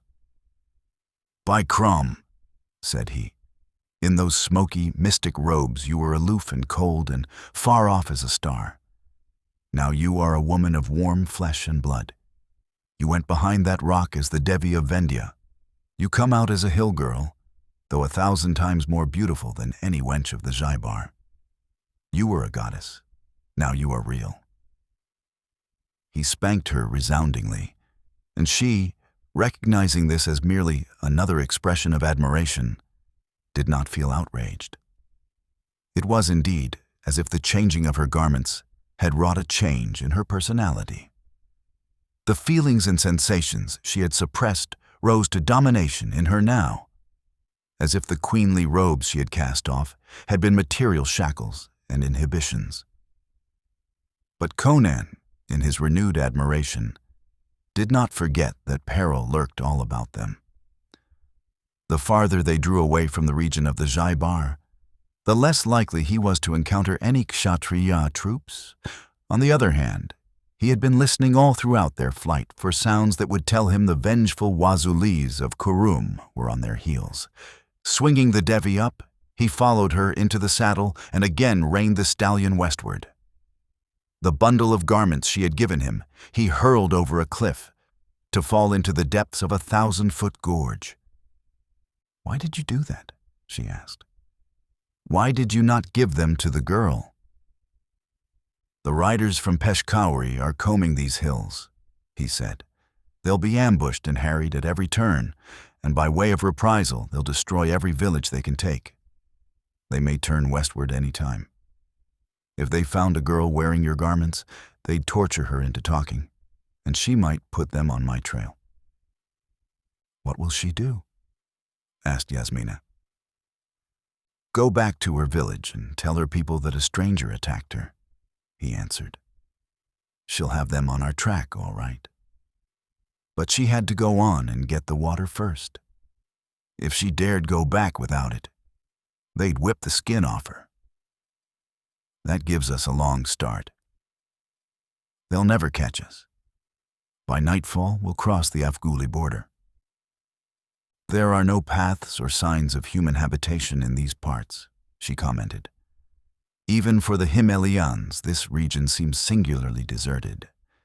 We have not seen a trail since we left the one where we met the Galzai woman." For answer, he pointed to the northwest, where she glimpsed a peak in a notch of the crags. "Yimsha," grunted Conan. "The tribes build their villages as far from the mountain as they can." She was instantly rigid with attention. "Yimsha," she whispered. "The mountain of the black Seers." "So they say," he answered. "This is as near as I ever approached it. I have swung north to avoid any Kshatriya troops that might be prowling through the hills. The regular trail from Kurum to Afghanistan lies farther south. This is an ancient one and seldom used." She was staring intently at the distant peak. Her nails bit into her pink palms. How long would it take to reach Yimsha from this point? "All the rest of the day and all night," he answered and grinned. "Do you want to go there? By Crom, it's no place for an ordinary human, from what the hill people say." "Why do they not gather and destroy the devils that inhabit it?" she demanded. "Wipe out wizards with swords? Anyway, they never interfere with people unless the people interfere with them. I never saw one of them, though I've talked with men who swore they had. They say they've glimpsed people from the tower among the crags at sunset or sunrise, tall, silent men in black robes. Would you be afraid to attack them?" "I?" The idea seemed a new one to him. Why, if they imposed upon me, it would be my life or theirs. But I have nothing to do with them.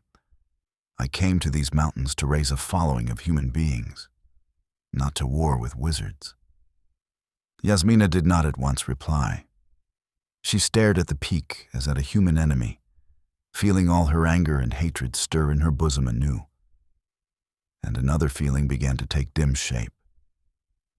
She had plotted to hurl against the masters of Yimsha the man in whose arms she was now carried. Perhaps there was another way, besides the method she had planned, to accomplish her purpose.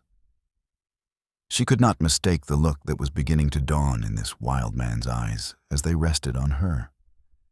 Kingdoms have fallen when a woman's slim white hands pulled the strings of destiny. Suddenly she stiffened, pointing. Look! Just visible on the distant peak, there hung a cloud of peculiar aspect. It was a frosty crimson in color, veined with sparkling gold. This cloud was in motion. It rotated, and as it whirled, it contracted.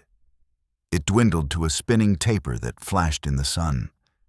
And suddenly it detached itself from the snow-tipped peak, floated out over the void like a gay-hued feather, and became invisible against the cerulean sky. "What could that have been?" asked the girl uneasily, as a shoulder of rock shut the distant mountain from view. The phenomenon had been disturbing, even in its beauty. "The hillmen call it Yimsha's carpet, whatever that means," answered Conan. "I've seen 500 of them running as if the devil were at their heels, to hide themselves in caves and crags, because they saw that crimson cloud float up from the peak. What in?" They had advanced through a narrow, knife-cut gash between turreted walls and emerged upon a broad ledge, flanked by a series of rugged slopes on one hand and a gigantic precipice on the other. The dim trail followed this ledge, bent around a shoulder and reappeared at intervals far below, working a tedious way downward. And emerging from the cut that opened upon the ledge, the black stallion halted short, snorting. Conan urged him on impatiently, and the horse snorted and threw his head up and down, quivering and straining as if against an invisible barrier. Conan swore and swung off, lifting Yasmina down with him. He went forward, with a hand thrown out before him, as if expecting to encounter unseen resistance, but there was nothing to hinder him. Though when he tried to lead the horse, it neighed shrilly and jerked back. Then Yasmina cried out, and Conan wheeled, hand starting to knife hilt. Neither of them had seen him come, but he stood there with his arms folded, a man in a camel hair robe and a green turban. Conan grunted with surprise to recognize the man the stallion had spurned in the ravine outside the Wazuli village. "Who the devil are you?" he demanded. The man did not answer. Conan noticed that his eyes were wide, fixed, and of a peculiar luminous quality, and those eyes held his like a magnet. Khemsa's sorcery was based on hypnotism, as is the case with most Eastern magic. The way has been prepared for the hypnotist for untold centuries of generations who have lived and died in the firm conviction of the reality and power of hypnotism. Building up by mass thought and practice, a colossal though intangible atmosphere against which the individual, steeped in the traditions of the land, finds himself helpless. But Conan was not a son of the East. Its traditions were meaningless to him. He was the product of an utterly alien atmosphere. Hypnotism was not even a myth in Samaria. The heritage that prepared a native of the East for submission to the mesmerist was not his. He was aware of what Khemsa was trying to do to him, but he felt the impact of the man's uncanny power only as a vague impulsion, a tugging and pulling that he could shake off as a man shakes spiderwebs from his garments. Aware of hostility and black magic, he ripped out his long knife and lunged, as quick on his feet as a mountain lion. But hypnotism was not all of Khemsa's magic. Yasmina, watching, did not see by what roguery of movement or illusion the man in the green turban avoided the terrible disemboweling thrust. But the keen blade whickered between side and lifted arm, and to Yasmina it seemed that Khemsa merely brushed his open palm lightly against Conan's bull neck. But the Cimmerian went down like a slain ox. Yet Conan was not dead.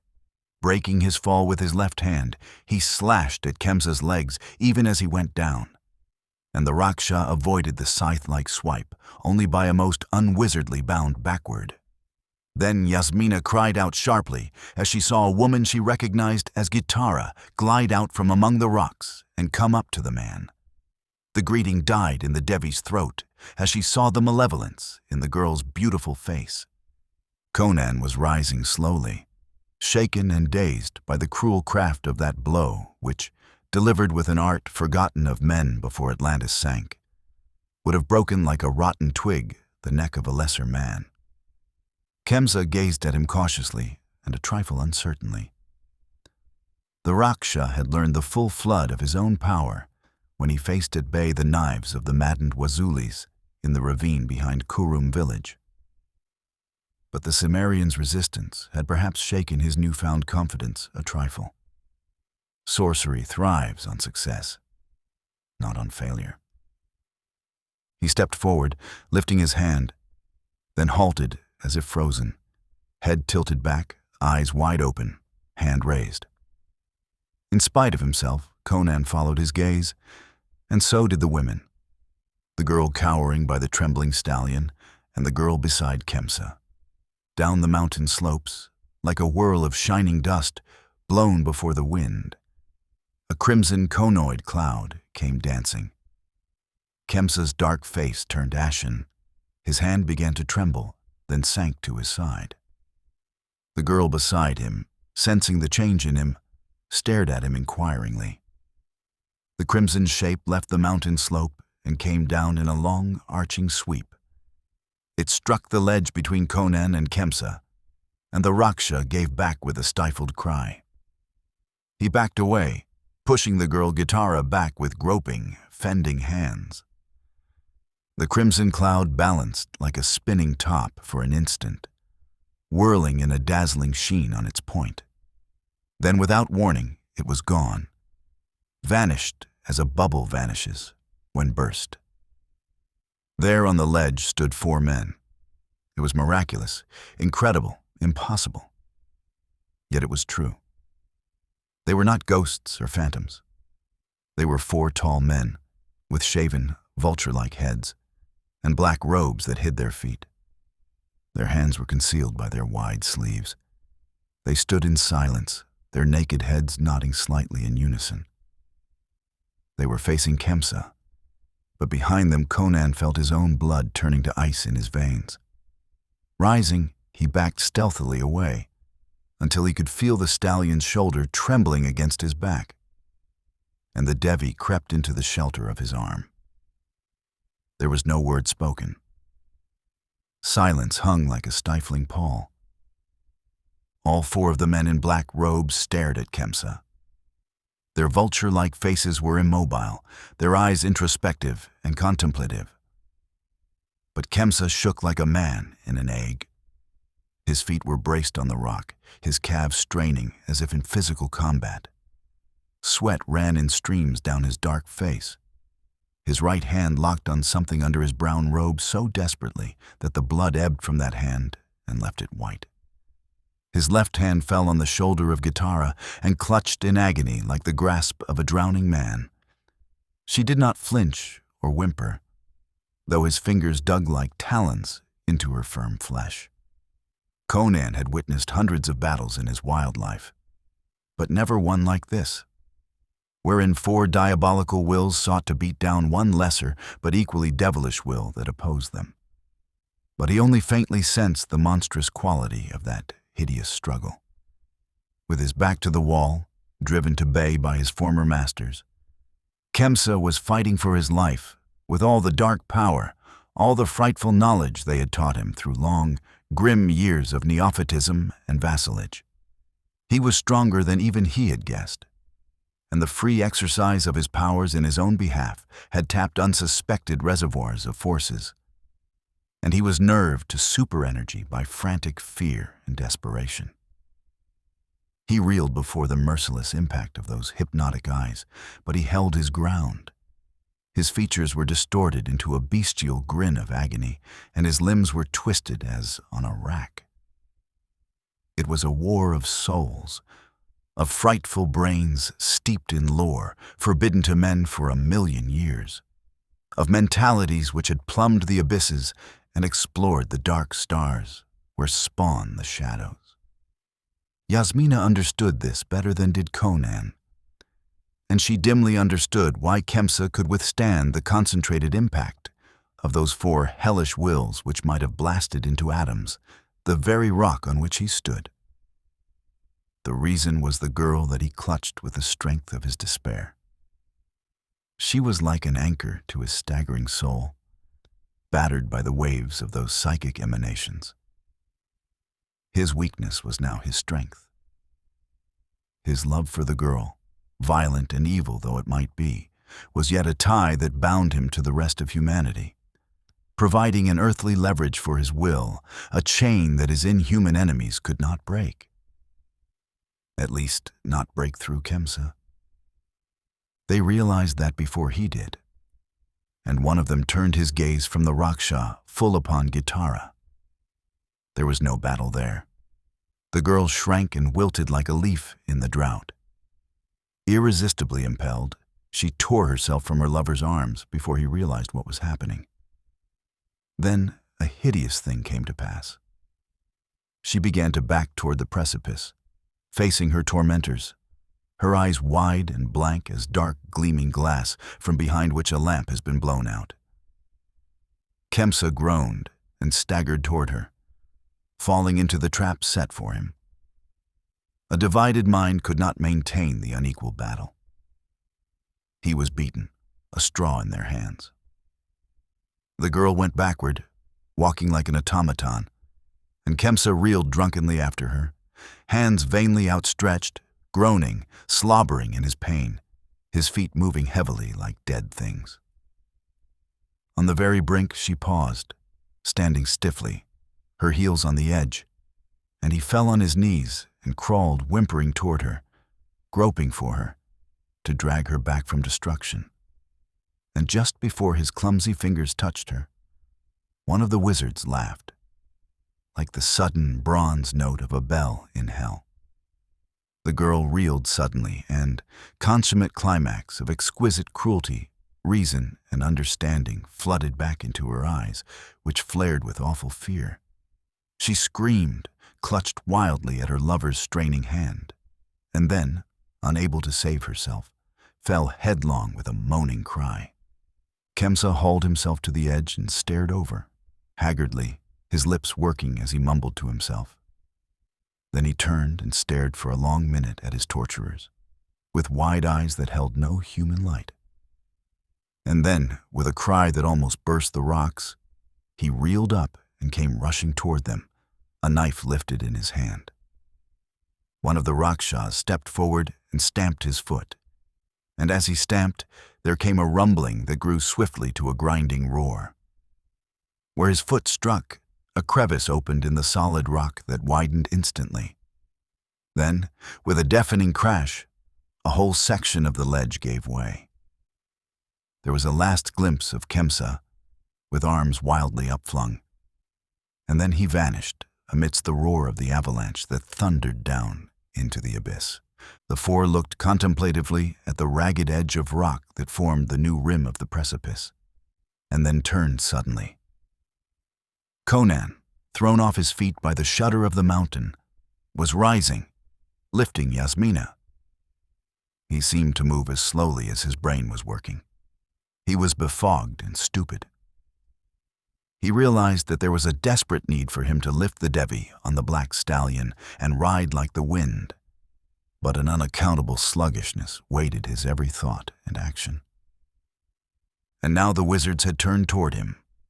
They raised their arms, and to his horrified sight, he saw their outlines fading, dimming, becoming hazy and nebulous, as a crimson smoke billowed around their feet and rose about them. They were blotted out by a sudden whirling cloud, and then he realized that he too was enveloped in a blinding crimson mist. He heard Yasmina scream, and the stallion cried out like a woman in pain. The Devi was torn from his arm, and as he lashed out with his knife blindly, a terrific blow like a gust of storm wind knocked him sprawling against a rock. Dazedly, he saw a crimson conoid cloud spinning up and over the mountain slopes. Yasmina was gone, and so were the 4 men in black. Only the terrified Stallion shared the ledge with him. This concludes Part 6 of The People of the Black Circle. Part 7. On to Yimsha. As mists vanish before a strong wind, the cobwebs vanished from Conan's brain. With a searing curse, he leaped into the saddle, and the Stallion reared neighing beneath him. He glared up the slopes, hesitated, and then turned down the trail in the direction he had been going when halted by Khemsa's trickery. But now, he did not ride at a measured gait. He shook loose the reins, and the Stallion went like a thunderbolt, as if frantic to lose hysteria in violent physical exertion. Across the ledge and around the crag, and down the narrow trail threading the great steep, they plunged at breakneck speed. The path followed a fold of rock, winding interminably down from tier to tier of striated escarpment. And once, far below, Conan got a glimpse of the ruin that had fallen, a mighty pile of broken stone and boulders at the foot of a gigantic cliff. The valley floor was still far below him when he reached a long and lofty ridge that led out from the slope like a natural causeway. Out upon this he rode, with an almost sheer drop on either hand. He could trace ahead of him the trail and made a great horseshoe back into the riverbed at his left hand. He cursed the necessity of traversing those miles, but it was the only way. To try to descend to the lower lap of the trail here would be to attempt the impossible. Only a bird could get to the riverbed with a whole neck. So he urged on the wearying Stallion until a clink of hooves reached his ears, welling up from below. Pulling up short and reining to the lip of the cliff, he stared down into the dry riverbed that wound along the foot of the ridge. Along that gorge rode a motley throng. Bearded men on half-wild horses, 500 strong, bristling with weapons. And Conan shouted suddenly, leaning over the edge of the cliff, 300 feet above them. At his shout they reined back, and 500 bearded faces were tilted up towards him. A deep, clamorous roar filled the canyon. Conan did not waste words. "I was riding for gore," he roared. "I had not hoped to meet you dogs on the trail. Follow me as fast as your nags can push. I'm going to Yimsha and—" Traitor. The howl was like a dash of ice water in his face. What? He glared down at them, jolted speechless. He saw wild eyes blazing up at him, faces contorted with fury, fists brandishing blades. Traitor, they roared back wholeheartedly. "Where are the 7 chiefs held captive in Peshkhauri?" "Why, in the governor's prison, I suppose," he answered. A bloodthirsty yell from 100 throats answered him, with such a waving of weapons and a clamor that he could not understand what they were saying. He beat down the din with a bull-like roar and bellowed, "What devil's play is this? Let one of you speak so I can understand what you mean." A gaunt old chief elected himself to this position, shook his tulwar at Conan as a preamble, and shouted accusingly, "You would not let us go raiding Peshkhauri to rescue our brothers." "No, you fools," roared the exasperated Cimmerian. "Even if you'd breached the wall, which is unlikely, they'd have hanged the prisoners before you could reach them. And you went alone to traffic with the governor," yelled the Afghuli, working himself into a frothing frenzy. "Well? Where are the 7 chiefs?" howled the old chief, making his tulwar into a glimmering wheel of steel about his head. "Where are they?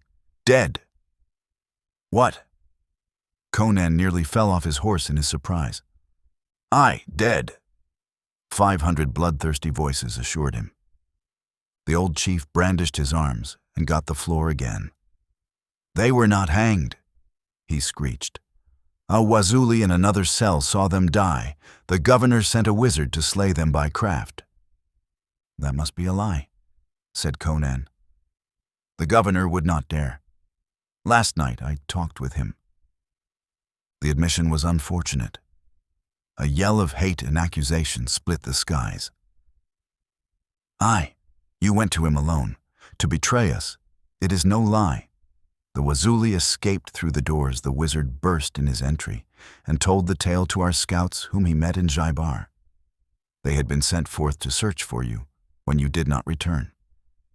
When they heard the Wazuli's tale, they returned with all haste to Gore, and we saddled our steeds and girt our swords. "And what do you fools mean to do?" demanded the Cimmerian. "To avenge our brothers," they howled. "Death to the Kshatriyas. Slay him, brothers. He is a traitor." Arrows began to rattle around him. Conan rose in his stirrups, striving to make himself heard above the tumult.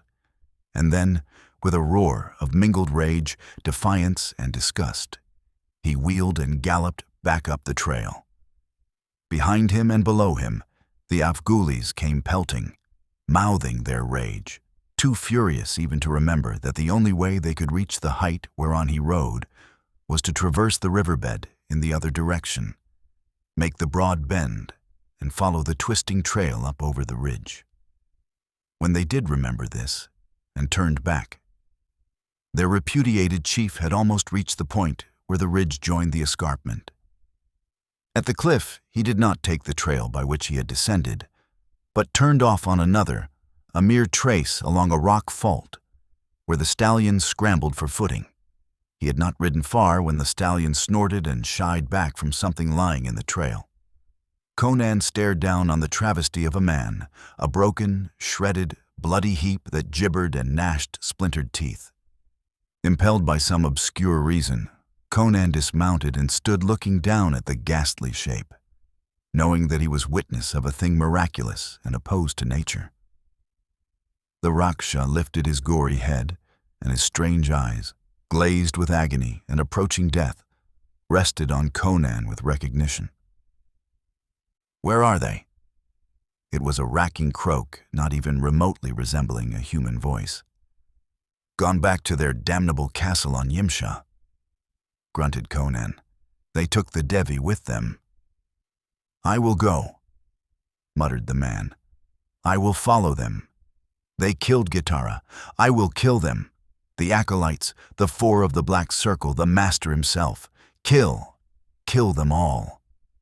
He strove to drag his mutilated frame along the rock, but not even his indomitable will could animate that gory mass longer, where the splintered bones hung together only by torn tissue and ruptured fiber.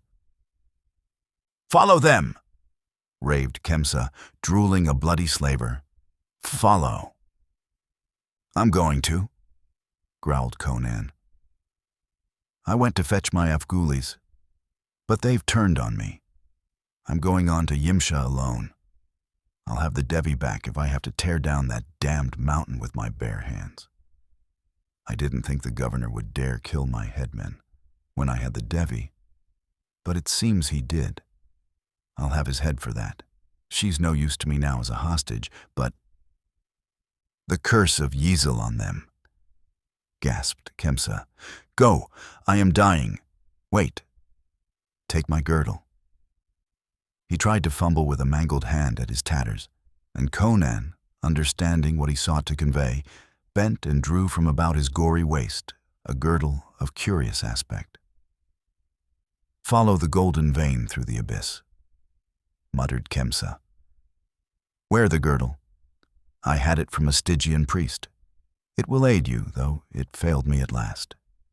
Break the crystal globe with the 4 golden pomegranates. Beware of the master's transmutations. I am going to Gitara. She is waiting for me in hell. I, Yaskelos Yar." And so he died. Conan stared down at the girdle. The hair of which it was woven was not horsehair. He was convinced that it was woven of the thick black tresses of a woman. Set in the thick mesh were tiny jewels such as he had never seen before. The buckle was strangely made in the form of a golden serpent head, flat, wedge-shaped and scaled with curious art. A strong shudder shook Conan as he handled it, and he turned as though to cast it over the precipice. Then he hesitated, and finally buckled it about his waist, under the Bakariot girdle. Then he mounted and pushed on. The sun had sunk behind the crags.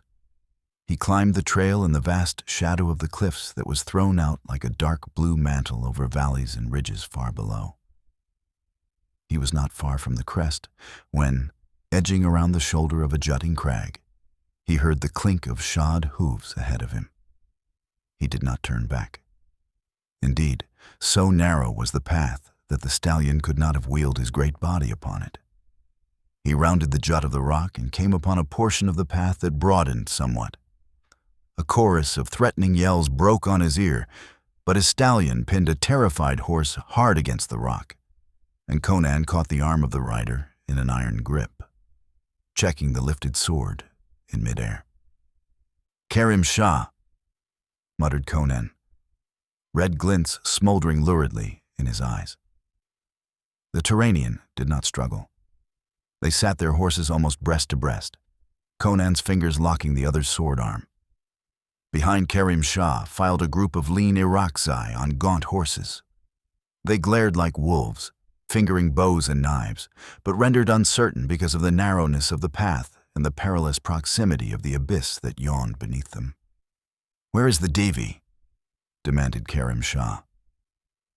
"What's it to you, you Hyrcanian spy?" snarled Conan.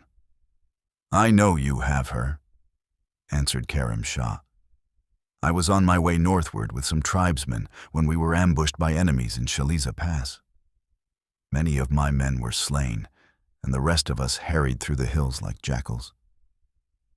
When we had beaten off our pursuers, we turned westward, toward Amir Jahun Pass, and this morning we came upon a Wazuli wandering through the hills. He was quite mad, but I learned much from his incoherent gibberings before he died. I learned that he was the sole survivor of a band which followed a chief of the Afghulis and a captive Kshatriya woman into a gorge behind Kurum village. He babbled much of a man in a green turban whom the Afghuli rode down, but who, when attacked by the Wazulis who pursued, smote them with a nameless doom that wiped them out as a gust of wind-driven fire wipes out a cluster of locusts. How that one man escaped, I do not know, nor did he. But I knew from his maunderings that Conan of Gore had been in Kurum with his royal captive.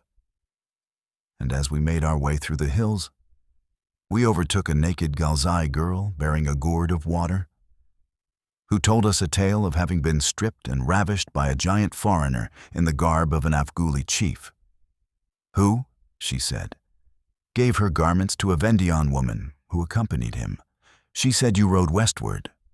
Khemsa did not consider it necessary to explain that he had been on his way to keep his rendezvous with the expected troops from Secundarum when he found his way barred by hostile tribesmen.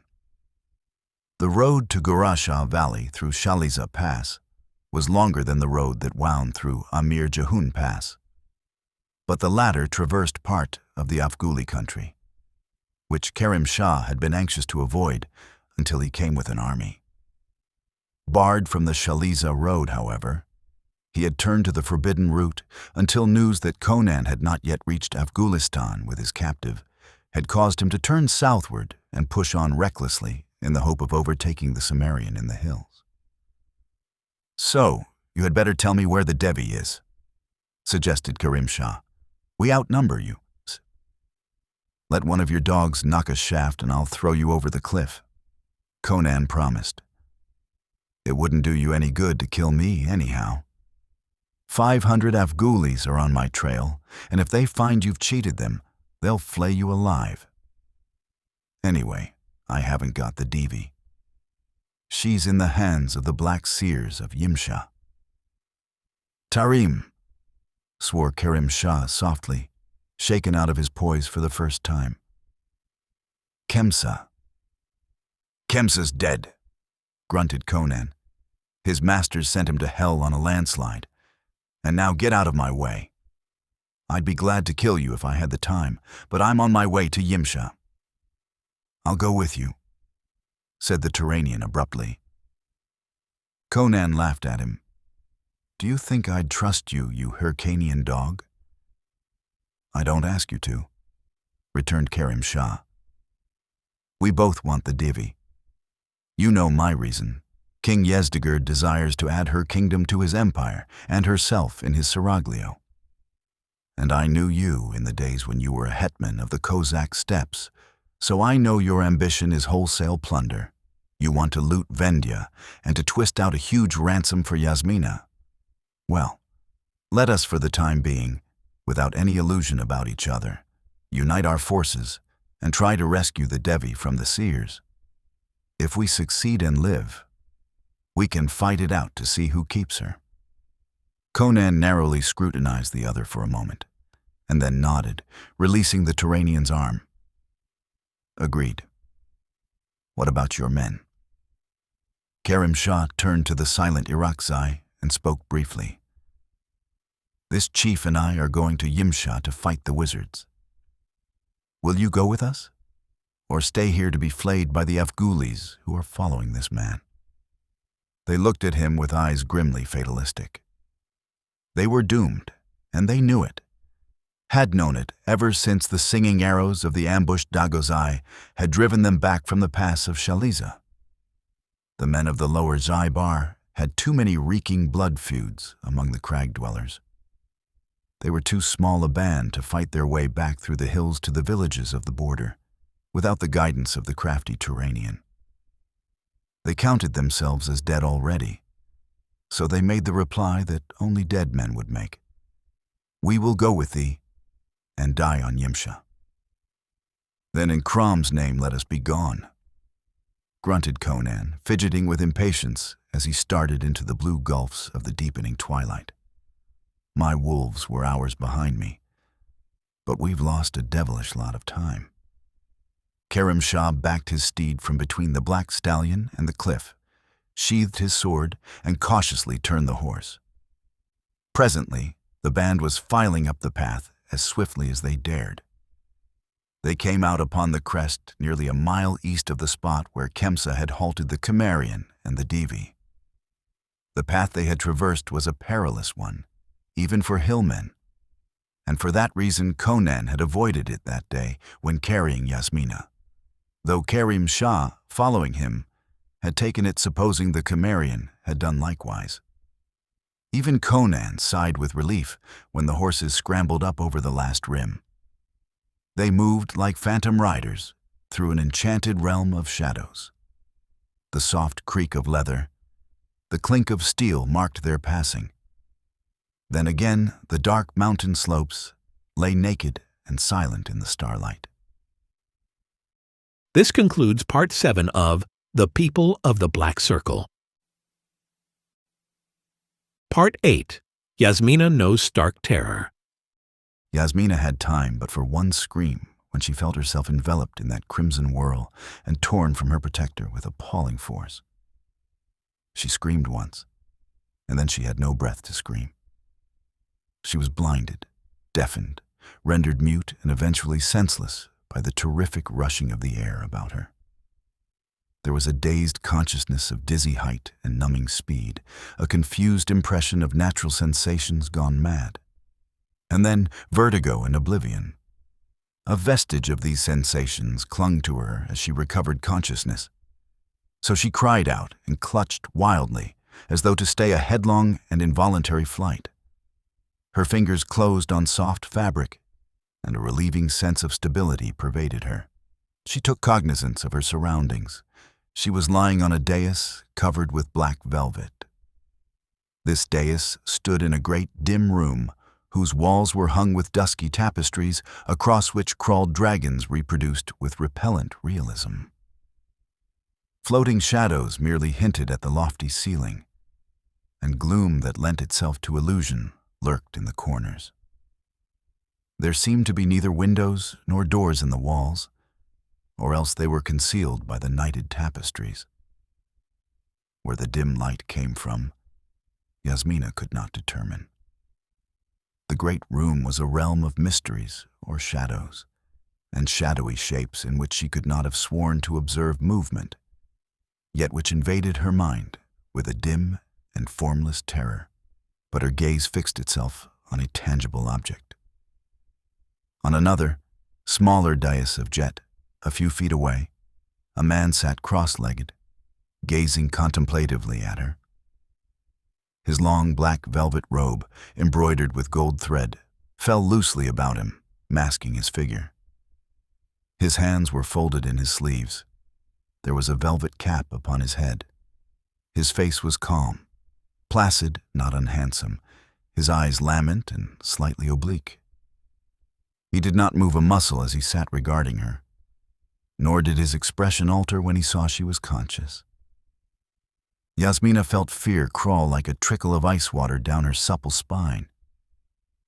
She lifted herself on her elbows and stared apprehensively at the stranger.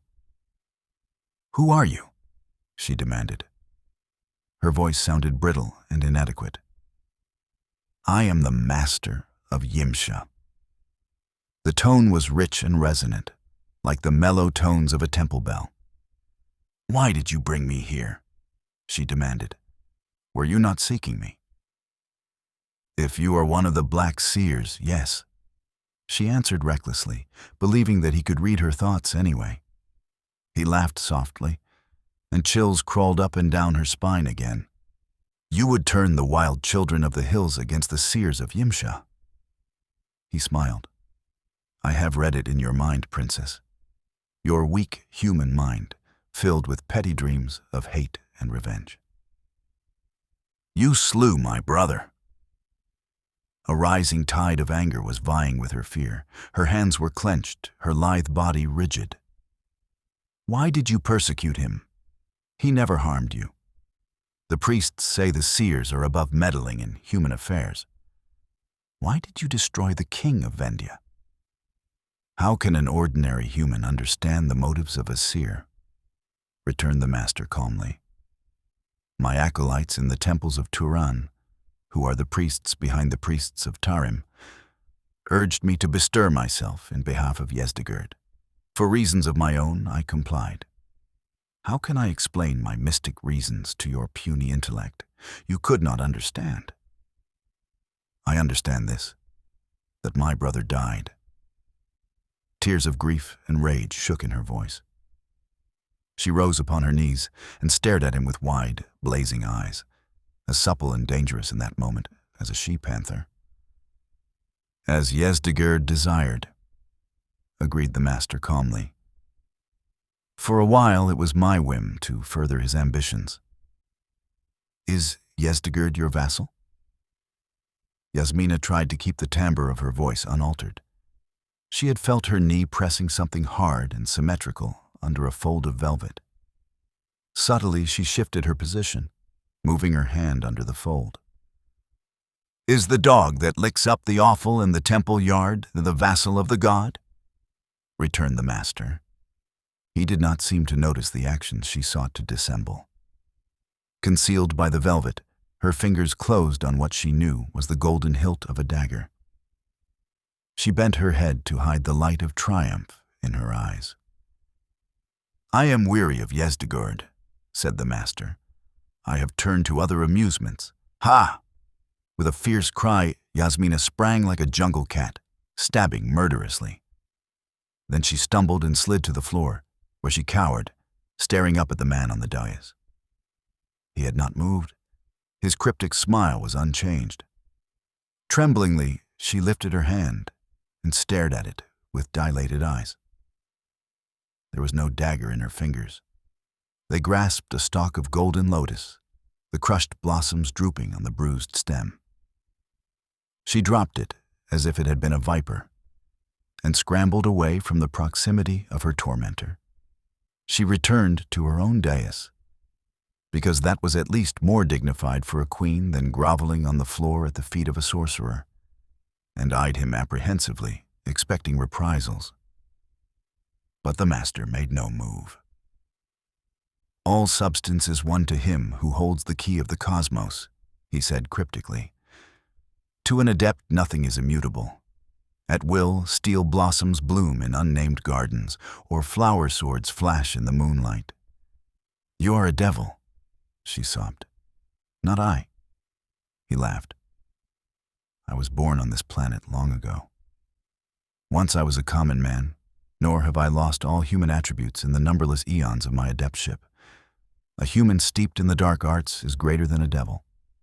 I am of human origin, but I rule demons. You have seen the lords of the Black Circle.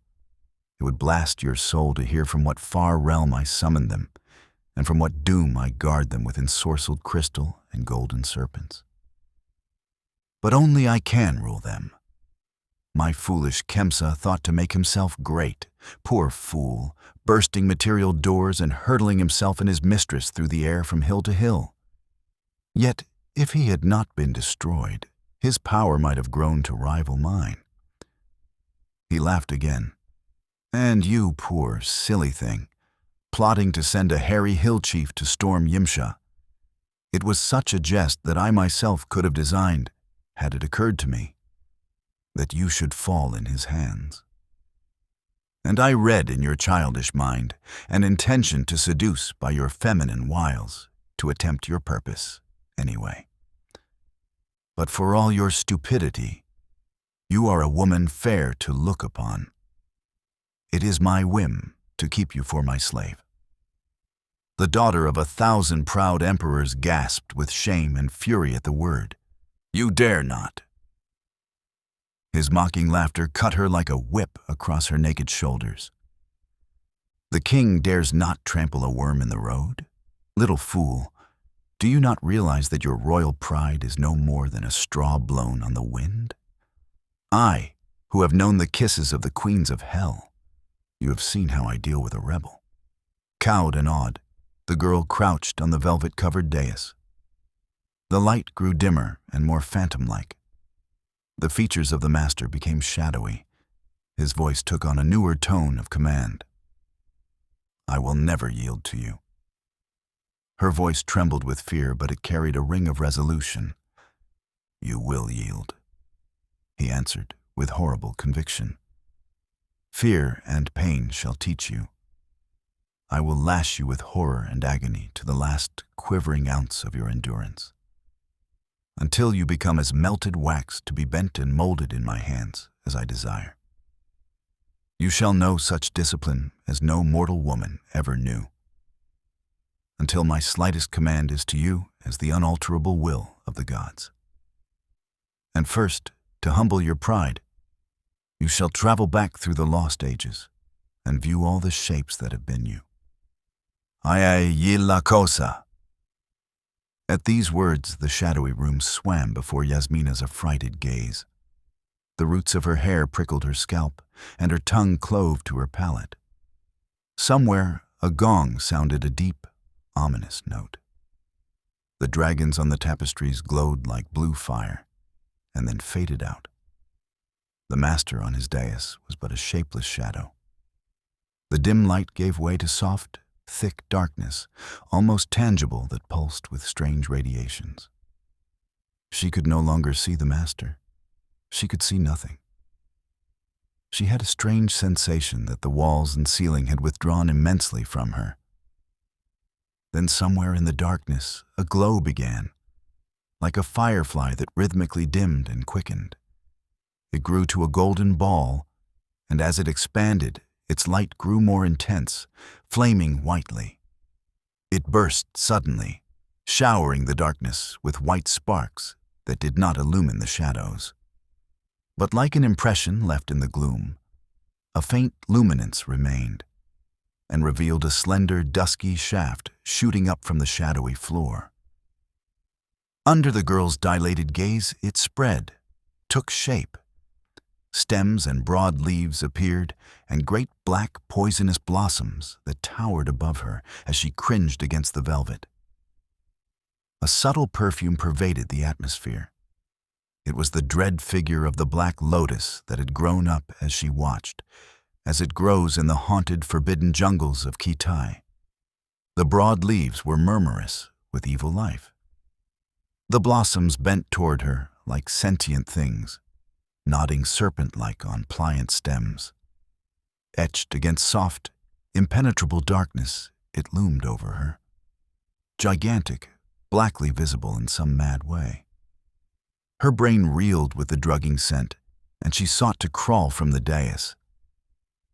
Then she clung to it as it seemed to be pitching at an impossible slant. She cried out with terror and clung to the velvet. But she felt her fingers ruthlessly torn away. There was a sensation as of all sanity and stability crumbling and vanishing. She was a quivering atom of sentiency, driven through a black, roaring, icy void by a thundering wind that threatened to extinguish her feeble flicker of animate life like a candle blown out in a storm. Then there came a period of blind impulse and movement. When the atom that was, she mingled and merged with myriad other atoms of spawning life in the yeasty morass of existence, molded by formative forces until she emerged again a conscious individual, whirling down an endless spiral of lives.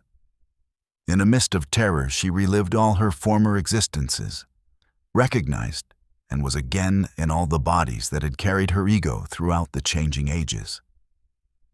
She bruised her feet again over the long, weary road of life that stretched out behind her into the immemorial past. Back beyond the dimmest dawns of time, she crouched shuddering in primordial jungles, hunted by slavering beasts of prey. Skin-clad, she waded thigh-deep in rice swamps, battling with squawking waterfowl for the precious grains. She labored with the oxen to drag the pointed stick through the stubborn soil, and she crouched endlessly over looms in peasant huts. She saw walled cities burst into flame and fled screaming before the slayers. She reeled naked and bleeding over burning sands, dragged at the slaver's stirrup, and she knew the grip of hot, fierce hands on her writhing flesh, the shame and agony of brutal lust. She screamed under the bite of the lash and moaned on the rack. Mad with terror, she fought against the hands that forced her head inexorably down on the bloody block. She knew the agonies of childbirth and the bitterness of love betrayed. She suffered all the woes and wrongs and brutalities that man has inflicted on woman throughout the eons. And she endured all the spite and malice of women for woman. And like the flick of a fiery whip throughout was the consciousness she retained of her deviship. She was all the women she had ever been, yet in her knowing she was Yasmina. This consciousness was not lost in the throes of reincarnation. At one and the same time, she was a naked slave wench groveling under the whip, and the proud Devi of Vendya. And she suffered not only as the slave girl suffered, but as Yasmina, to whose pride the whip was like a white-hot brand. Life merged into life in flying chaos, each with its burden of woe and shame and agony, until she dimly heard her own voice screaming unbearably, like one long-drawn cry of suffering echoing down the ages. Then she awakened on the velvet-covered dais in the mystic room. In a ghostly gray light, she saw again the dais and the cryptic robed figure seated upon it. The hooded head was bent, the high shoulders faintly etched against the uncertain dimness. She could make out no details clearly, but the hood, where the velvet cap had been, stirred a formless uneasiness in her. As she stared, there stole over her a nameless fear that froze her tongue to her palate, a feeling that it was not the master who sat so silently on that black dais. Then the figure moved and rose upright, towering above her. It stooped over her, and the long arms in their wide black sleeves bent about her. She fought against them in speechless fright, surprised by their lean hardness. The hooded head bent down toward her averted face, and she screamed, and screamed again in poignant fear and loathing. Bony arms gripped her lithe body, and from that hood looked forth a countenance of death and decay. Features like rotting parchment on a moldering skull. She screamed again, and then, as those champing, grinning jaws bent toward her lips, she lost consciousness. This concludes Part 8 of The People of the Black Circle. Please like this video and subscribe to our channel. Your support is appreciated. Part 9. The Castle of the Wizards. The sun had risen over the white Himelian peaks. At the foot of a long slope, a group of horsemen halted and stared upward. High above them, a stone tower poised on the pitch of the mountainside. Beyond and above that gleamed the walls of a greater keep, near the line where the snow began that capped Yimsha's pinnacle. There was a touch of unreality about the whole. Purple slopes pitching up to that fantastic castle, toy-like with distance, and above it the white glistening peak shouldering the cold blue. "We'll leave the horses here," grunted Conan. "That treacherous slope is safer for a man on foot. Besides, they're done." He swung down from the black stallion, which stood with wide-braced legs and drooping head. They had pushed hard throughout the night, gnawing at scraps from saddlebags and pausing only to give the horses the rests they had to have. "That first tower is held by the acolytes of the Black Seers," said Conan. "Or so men say. Watchdogs for their masters, lesser sorcerers. They won't sit sucking their thumbs as we climb this slope." Khemsa glanced up the mountain, then back the way they had come. They were already far up Yimsha's side, and a vast expanse of lesser peaks and crags spread out beneath them.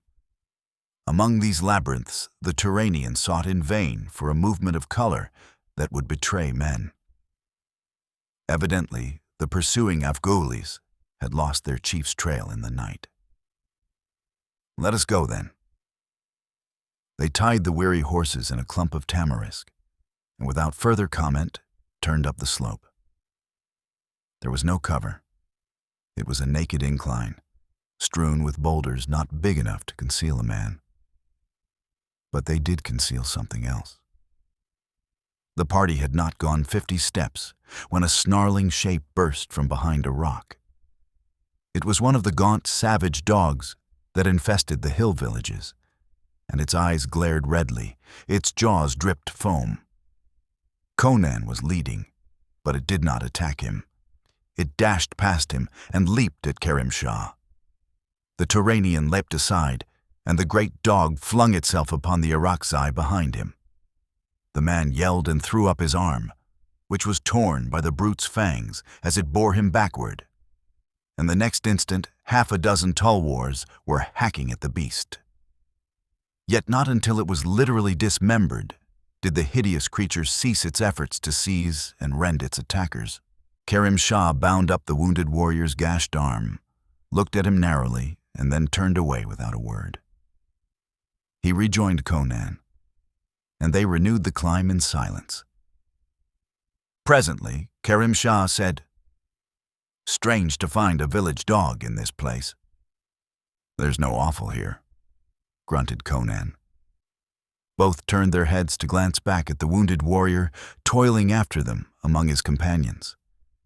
Sweat glistened on his dark face, and his lips were drawn back from his teeth in a grimace of pain. Then both looked again at the stone tower squatting above them. A slumberous quiet lay over the uplands. The tower showed no sign of life, nor did the strange pyramidal structure beyond it.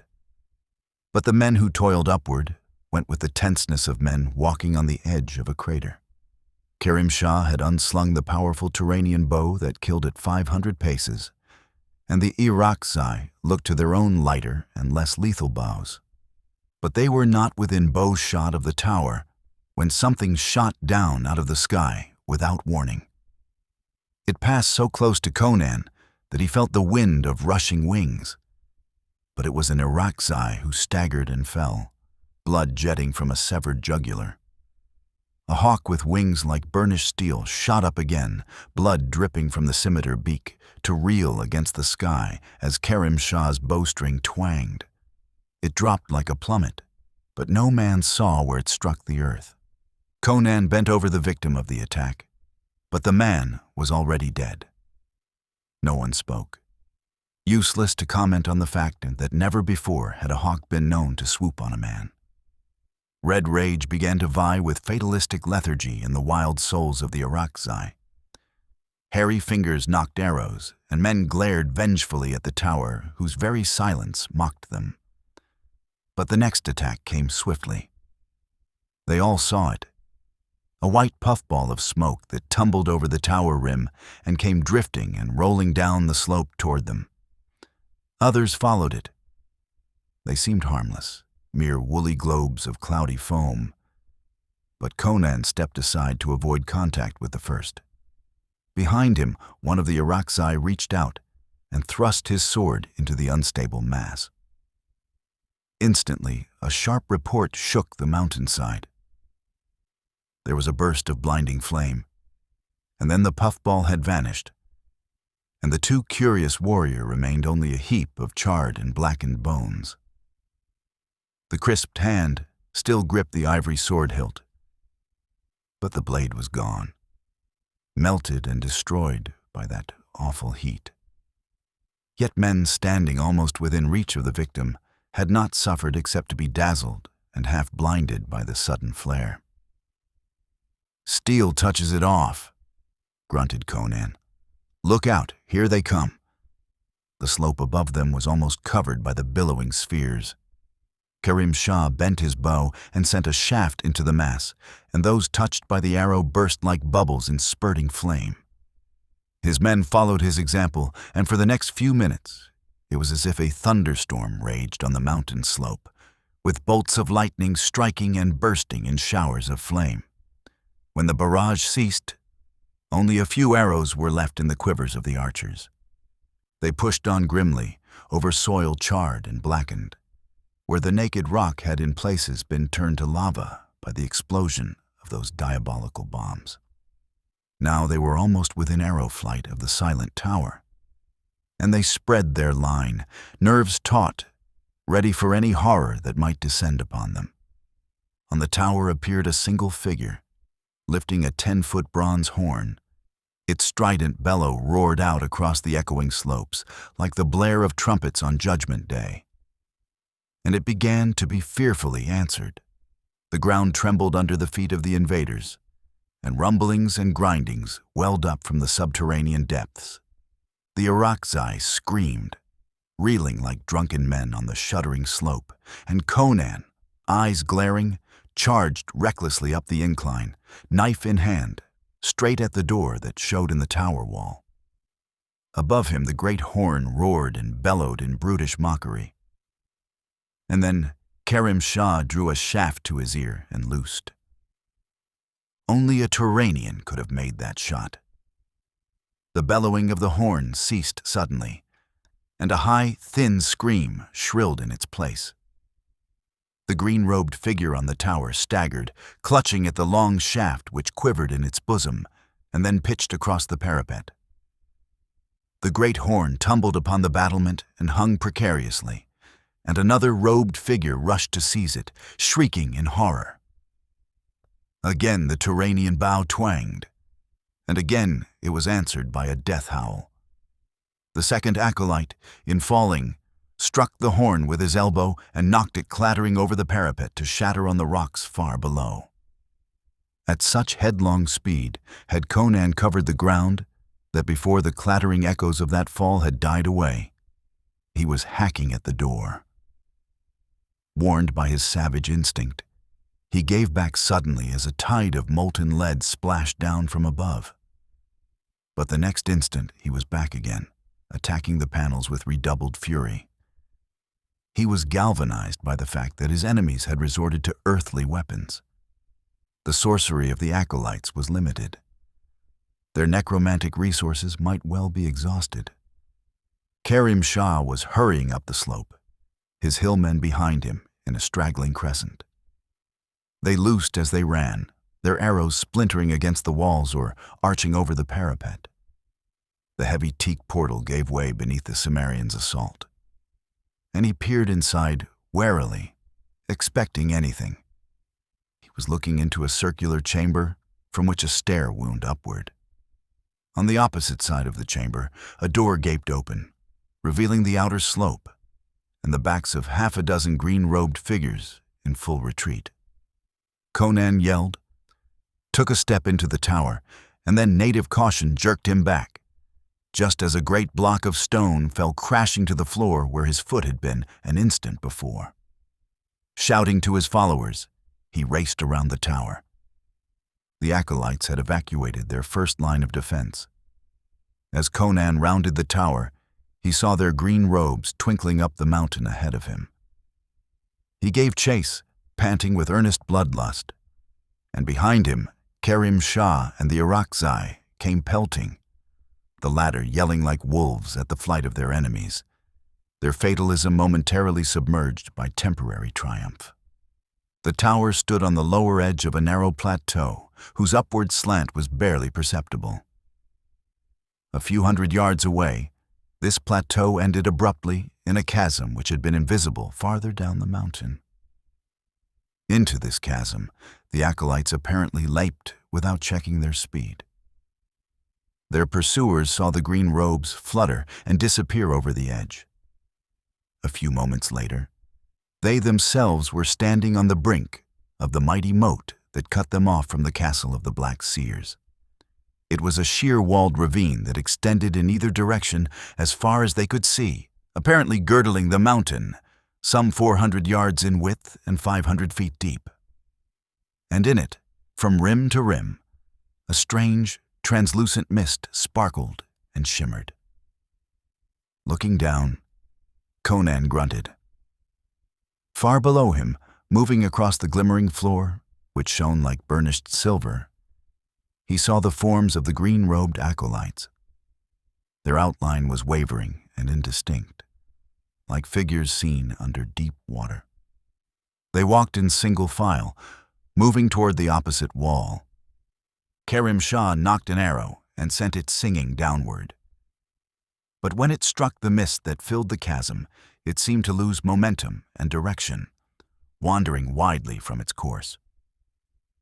"If they went down, so can we," grunted Conan, while Khemsa stared after his shaft in amazement. "I saw them last at this spot." Squinting down, he saw something shining like a golden thread across the canyon floor far below. The acolytes seemed to be following this thread, and there suddenly came to him Khemsa's cryptic words. "Follow the golden vein."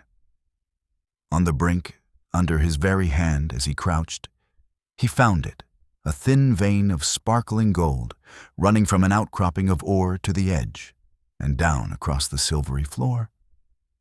And he found something else, which had before been invisible to him because of the peculiar refraction of the light. The gold vein followed a narrow ramp which slanted down into the ravine, fitted with niches for hand and foothold. "Here's where they went down," he grunted to Khemsa. "They're no adepts to waft themselves through the air. We'll follow them." It was at that instant that the man who had been bitten by the mad dog cried out horribly and leaped at Khemsa, foaming and gnashing his teeth. The Turanian, quick as a cat on his feet, sprang aside and the madman pitched head first over the brink. The others rushed to the edge and glared after him in amazement. The maniac did not fall plummet-like. He floated slowly down through the rosy haze like a man sinking in deep water. His limbs moved like a man trying to swim, and his features were purple and convulsed beyond the contortions of his madness. Far down at last, on the shining floor, his body settled and lay still. "There's death in that chasm," muttered Khemsa, drawing back from the rosy mist that shimmered almost at his feet. "What now, Conan?" "On," answered the Cimmerian grimly. "Those acolytes are human. If the mist doesn't kill them, it won't kill me." He hitched his belt, and his hands touched the girdle Khemsa had given him. He scowled, then smiled bleakly. He had forgotten that girdle, yet thrice had death passed him by to strike another victim. The acolytes had reached the farther wall and were moving up it like great green flies. Letting himself upon the ramp, he descended warily. The rosy cloud lapped about his ankles ascending as he lowered himself. It reached his knees, his thighs, his waist, his armpits. He felt as one feels a thick, heavy fog on a damp night. With it lapping about his chin, he hesitated and then ducked under. Instantly, his breath ceased. All air was shut off from him, and he felt his ribs caving in on his vitals. With a frantic effort, he heaved himself up, fighting for life. His head rose above the surface, and he drank air in great gulps. Khemsa leaned down toward him, spoke to him, but Conan neither heard nor heeded. Stubbornly, his mind fixed on what the dying Khemsa had told him. The Cimmerian groped for the gold vein and found that he had moved off it in his descent. Several series of handholds were niched in the ramp. Placing himself directly over the thread, he began climbing down once more. The rosy mist rose about him, engulfed him. Now his head was under, but he was still drinking pure air. Above him, he saw his companions staring down at him, their features blurred by the haze that shimmered over his head. He gestured for them to follow, and went down swiftly without waiting to see whether they complied or not. Khemsa sheathed his sword without comment and followed. And the Irakzai, more fearful of being left alone than of the terrors that might lurk below, scrambled after him.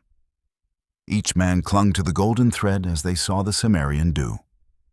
Down the slanting ramp, they went to the ravine floor and moved out across the shining level, treading the gold vein like rope walkers. It was as if they walked along an invisible tunnel through which air circulated freely. They felt death pressing in on them above and on either hand, but it did not touch them. The vein crawled up a similar ramp on the other wall, up which the acolytes had disappeared, and up it they went with taut nerves, not knowing what might be waiting for them among the jutting spurs of rock that fanged the lip of the precipice. It was the green-robed acolytes who awaited them, with knives in their hands. Perhaps they had reached the limits to which they could retreat. Perhaps the Stygian girdle about Conan's waist could have told why their necromantic spells had proven so weak and so quickly exhausted.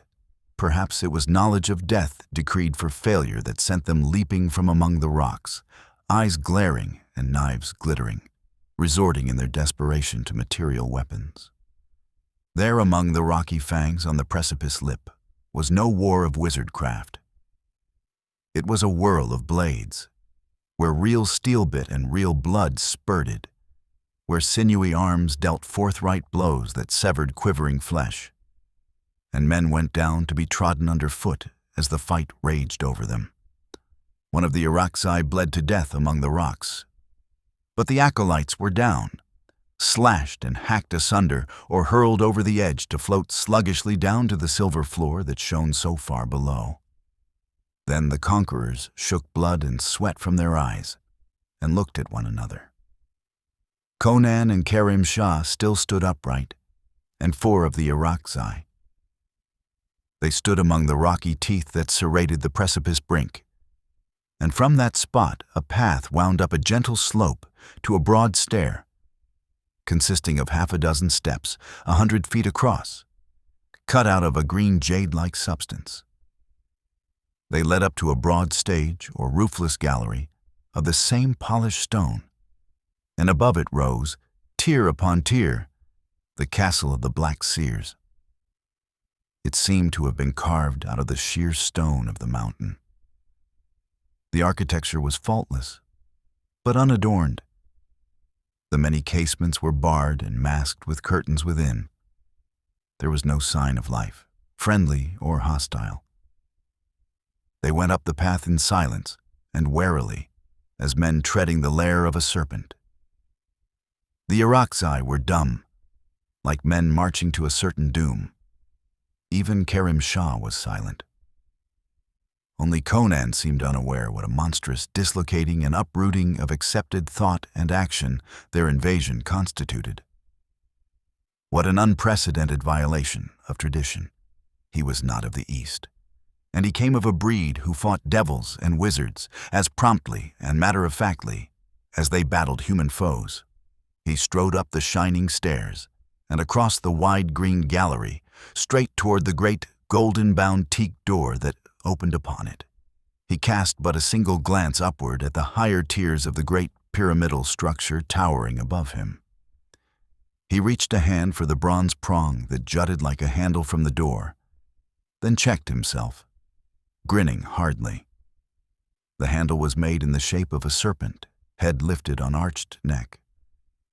And Conan had a suspicion that that metal head would come to grisly life under his hand. He struck it from the door with one blow, and its bronze clink on the glassy floor did not lessen his caution. He flipped it aside with his knife point and again turned to the door. Utter silence reigned over the towers. Far below them, the mountain slopes fell away into a purple haze of distance. The sun glittered on snow-clad peaks on either hand. High above, a vulture hung like a black dot in the cold blue of the sky.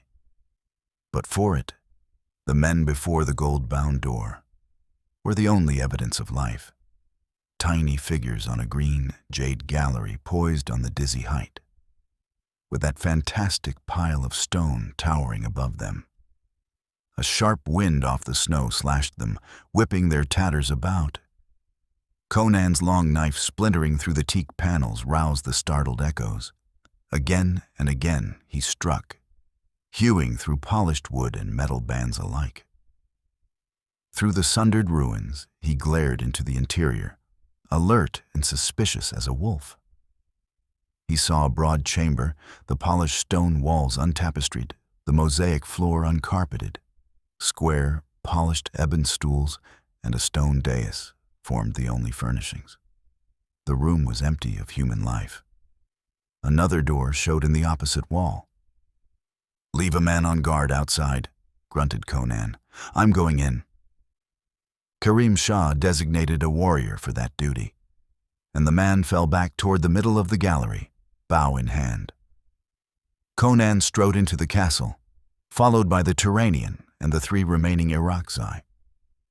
The one outside spat, grumbled in his beard, and started suddenly as a low, mocking laugh reached his ears.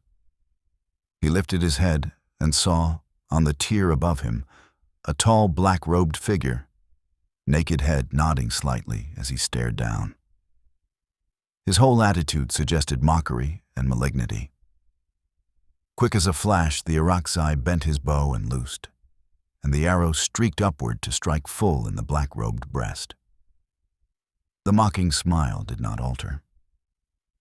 The seer plucked out the missile and threw it back at the bowman, not as a weapon is hurled, but with a contemptuous gesture. The Irakzai dodged, instinctively throwing up his arm. His fingers closed on the revolving shaft. Then he shrieked. In his hand, the wooden shaft suddenly writhed. Its rigid outline became pliant, melting in his grasp. He tried to throw it from him, but it was too late. He held a living serpent in his naked hand, and already it had coiled about his wrist, and its wicked wedge-shaped head darted at his muscular arm. He screamed again, and his eyes became distended, his features purple. He went to his knees, shaken by an awful convulsion, and then lay still. The men inside had wheeled at his first cry. Conan took a swift stride toward the open doorway, and then halted short, baffled. To the men behind him, it seemed that he strained against empty air. But though he could see nothing, there was a slick, smooth, hard surface under his hands, and he knew that a sheet of crystal had been let down in the doorway. Through it he saw the Irakzai lying motionless on the glassy gallery, an ordinary arrow sticking in his arm. Conan lifted his knife and smote, and the watchers were dumbfounded to see his blow checked apparently in midair, with the loud clang of steel that meets an unyielding substance. He wasted no more effort. He knew that not even the legendary tulwar of Amir Kurum could shatter that invisible curtain. In a few words, he explained the matter to Karim Shah, and the Turanian shrugged his shoulders. Well, if our exit is barred, we must find another. In the meanwhile, our way lies forward, does it not? With a grunt, the Cimmerian turned and strode across the chamber to the opposite door, with a feeling of treading on the threshold of doom. As he lifted his knife to shatter the door, it swung silently open, as if of its own accord. He strode into the great hall, flanked with tall glassy columns. 100 feet from the door began the broad, jade-green steps of a stair that tapered toward the top like the side of a pyramid. What lay beyond that stair, he could not tell. But between him and its shimmering foot stood a curious altar of gleaming black jade. 4 great golden serpents twined their tails about this altar and reared their wedge-shaped heads in the air, facing the 4 quarters of the compass like the enchanted guardians of a fabled treasure. But on the altar, between the arching necks, stood only a crystal globe filled with a cloudy, smoke-like substance, in which floated 4 golden pomegranates. The sight stirred some dim recollection in his mind. Then Conan heeded the altar no longer, for on the lower steps of the stairs stood 4 black-robed figures. He had not seen them come. They were simply there, tall, gaunt, their vulture heads nodding in unison, their feet and hands hidden by their flowing garments. One lifted his arm, and the sleeve fell away, revealing his hand, and it was not a hand at all. Conan halted in mid-stride, compelled against his will.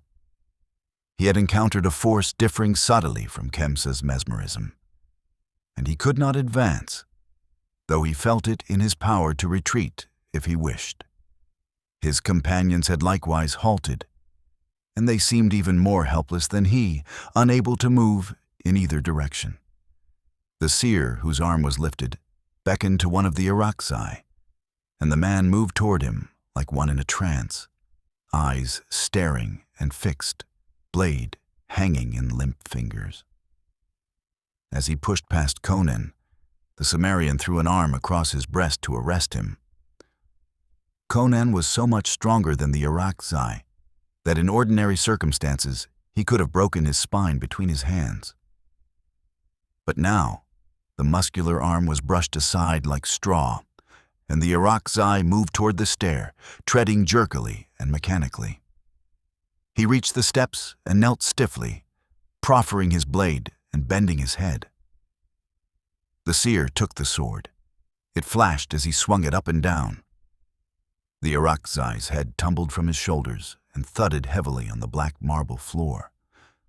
An arch of blood jetted from the severed arteries, and the body slumped over and lay with arms spread wide. Again, a malformed hand lifted and beckoned, and another Irakzai stumbled stiffly to his doom. The ghastly drama was reenacted, and another headless form lay beside the first. As the third tribesman clumped his way past Conan to his death, the Cimmerian, his veins bulging in his temples with his efforts to break past the unseen barrier that held him, was suddenly aware of allied forces, unseen, but waking into life about him. This realization came without warning, but so powerfully that he could not doubt his instinct. His left hand slid involuntarily under his Bakariot belt and closed on the Stygian girdle. And as he gripped it, he felt new strength flood his numbed limbs. The will to live was a pulsing, white-hot fire, matched by the intensity of his burning rage.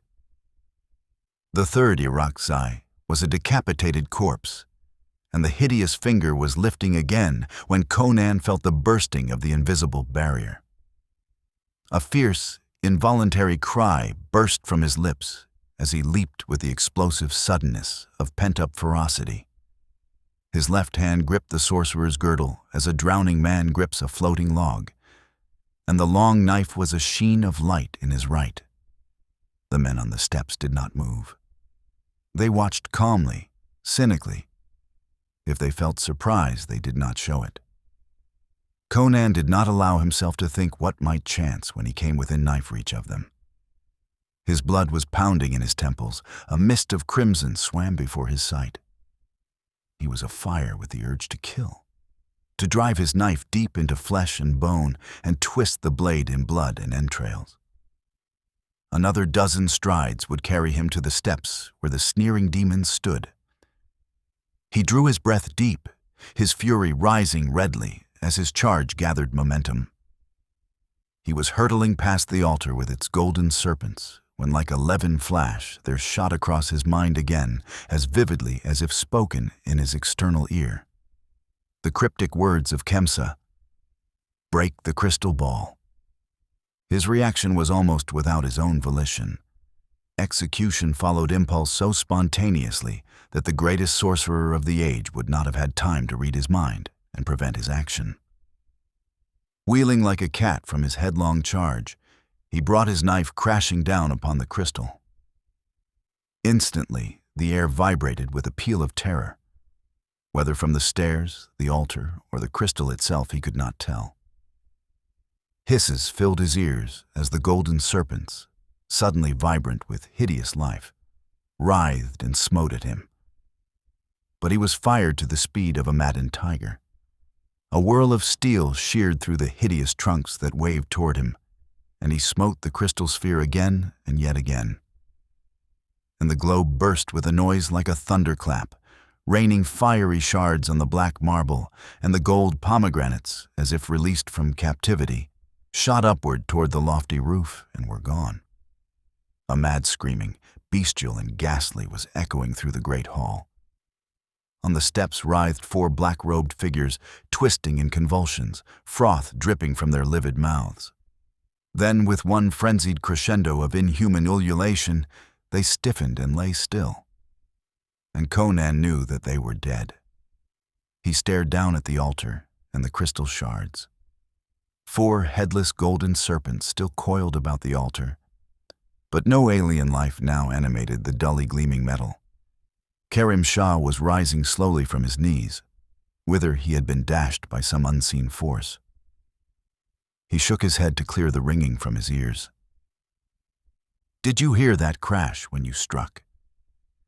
It was as if 1,000 crystal panels shattered all over the castle as that globe burst. Were the souls of the wizards imprisoned in those golden balls? Ha!" Conan wheeled as Yimsha drew his sword and pointed. Another figure stood at the head of the stair. His robe, too, was black, but of richly embroidered velvet, and there was a velvet cap on his head. His face was calm and not unhandsome. "Who the devil are you?" demanded Conan, staring up at him, knife in hand. "I am the master of Yimsha." His voice was like the chime of a temple bell, but a note of cruel mirth ran through it. "Where is Yasmina?" demanded Yimsha.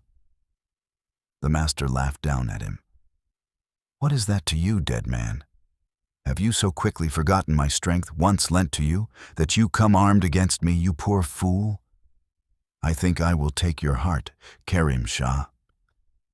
He held out his hand as if to receive something, and the Turanian cried out sharply like a man in mortal agony. He reeled drunkenly, and then, with a splintering of bones, a rending of flesh and muscle, and a snapping of mail links, his breast burst outward with a shower of blood. And through the ghastly aperture, something red and dripping shot through the air into the master's outstretched hand, as a bit of steel leaps to the magnet. The Turanian slumped to the floor and lay motionless, and the master laughed and hurled the object to fall before Conan's feet. A still quivering human heart. With a roar and a curse, Conan charged the stair. From Khemsa's girdle, he felt strength and deathless hate flow into him to combat the terrible emanation of power that met him on the steps. The air filled with a shimmering steely haze through which he plunged like a swimmer. Head lowered, left arm bent about his face, knife gripped low in his right hand. His half-blinded eyes, glaring over the crook of his elbow, made out the hated shape of the seer before and above him. the outline wavering as a reflection wavers in disturbed water.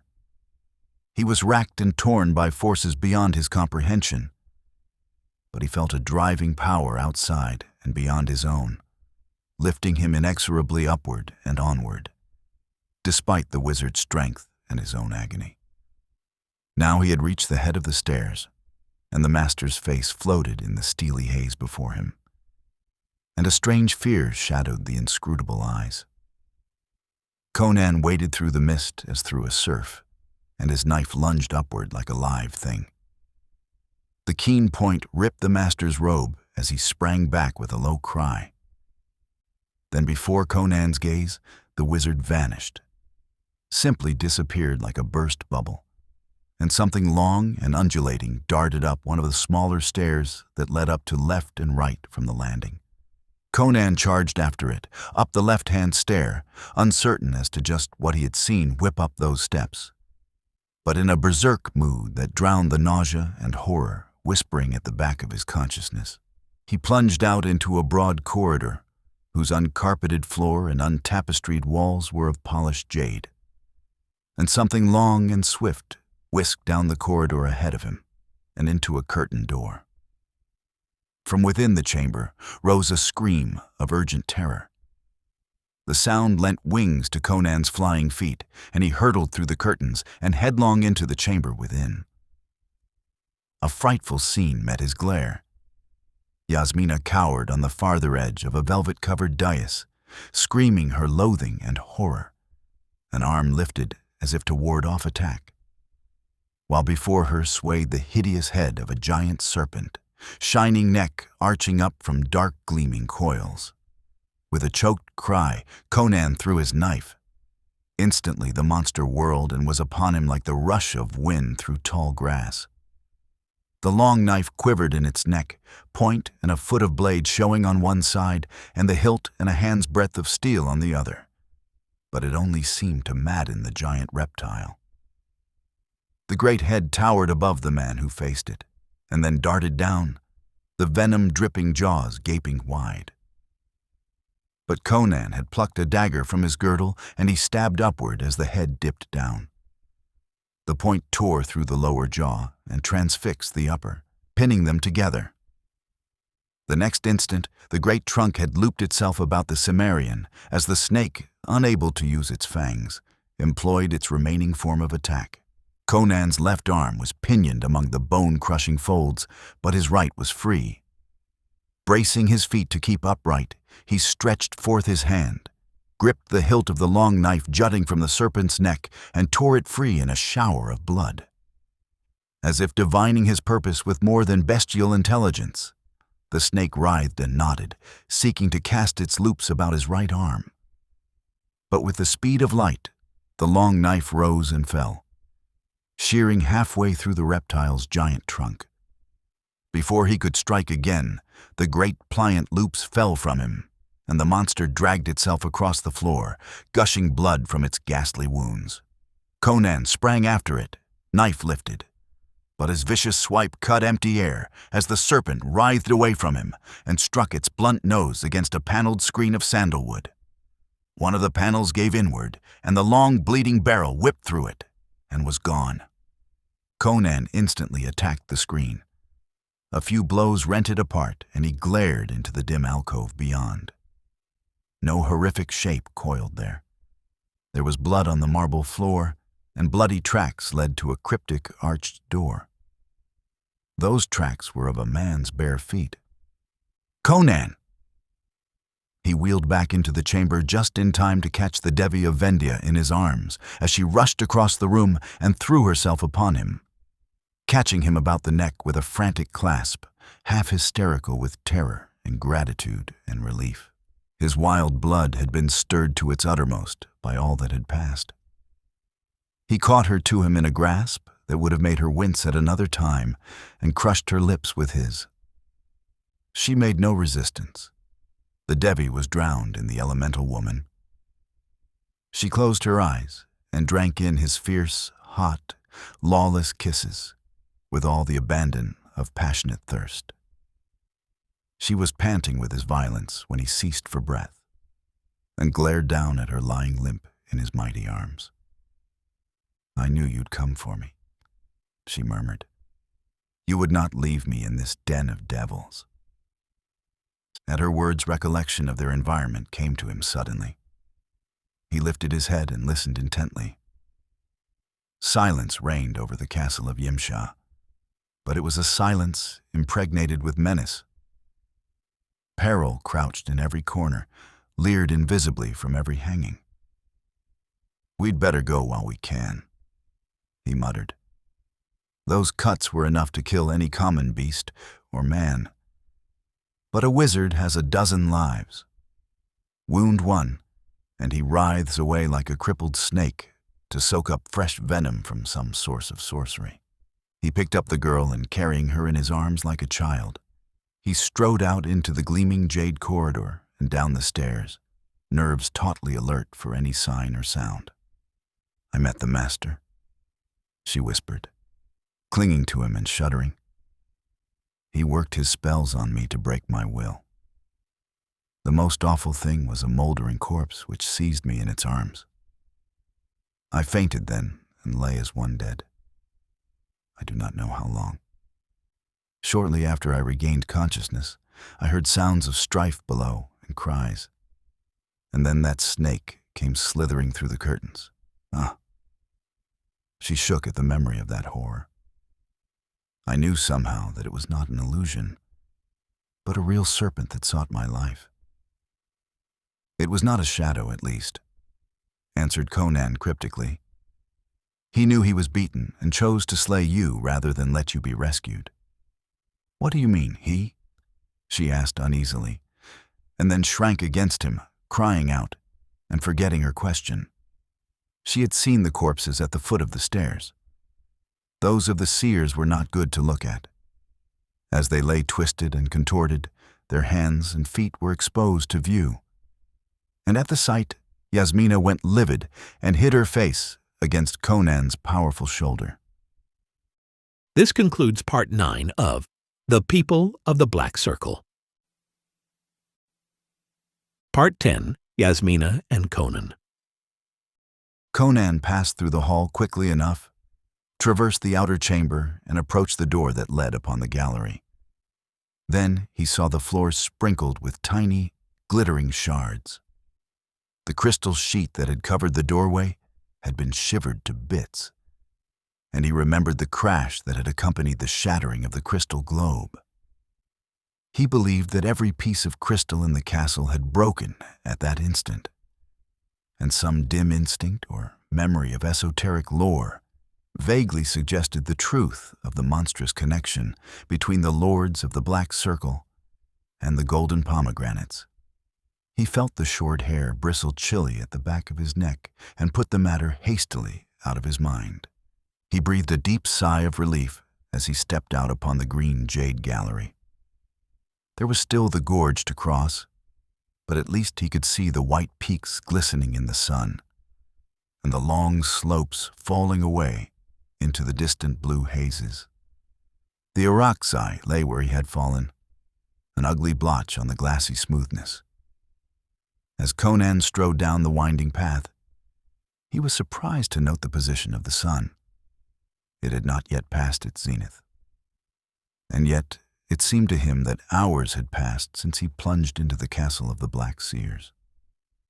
He felt an urge to hasten, not a mere blind panic, but an instinct of peril growing behind his back.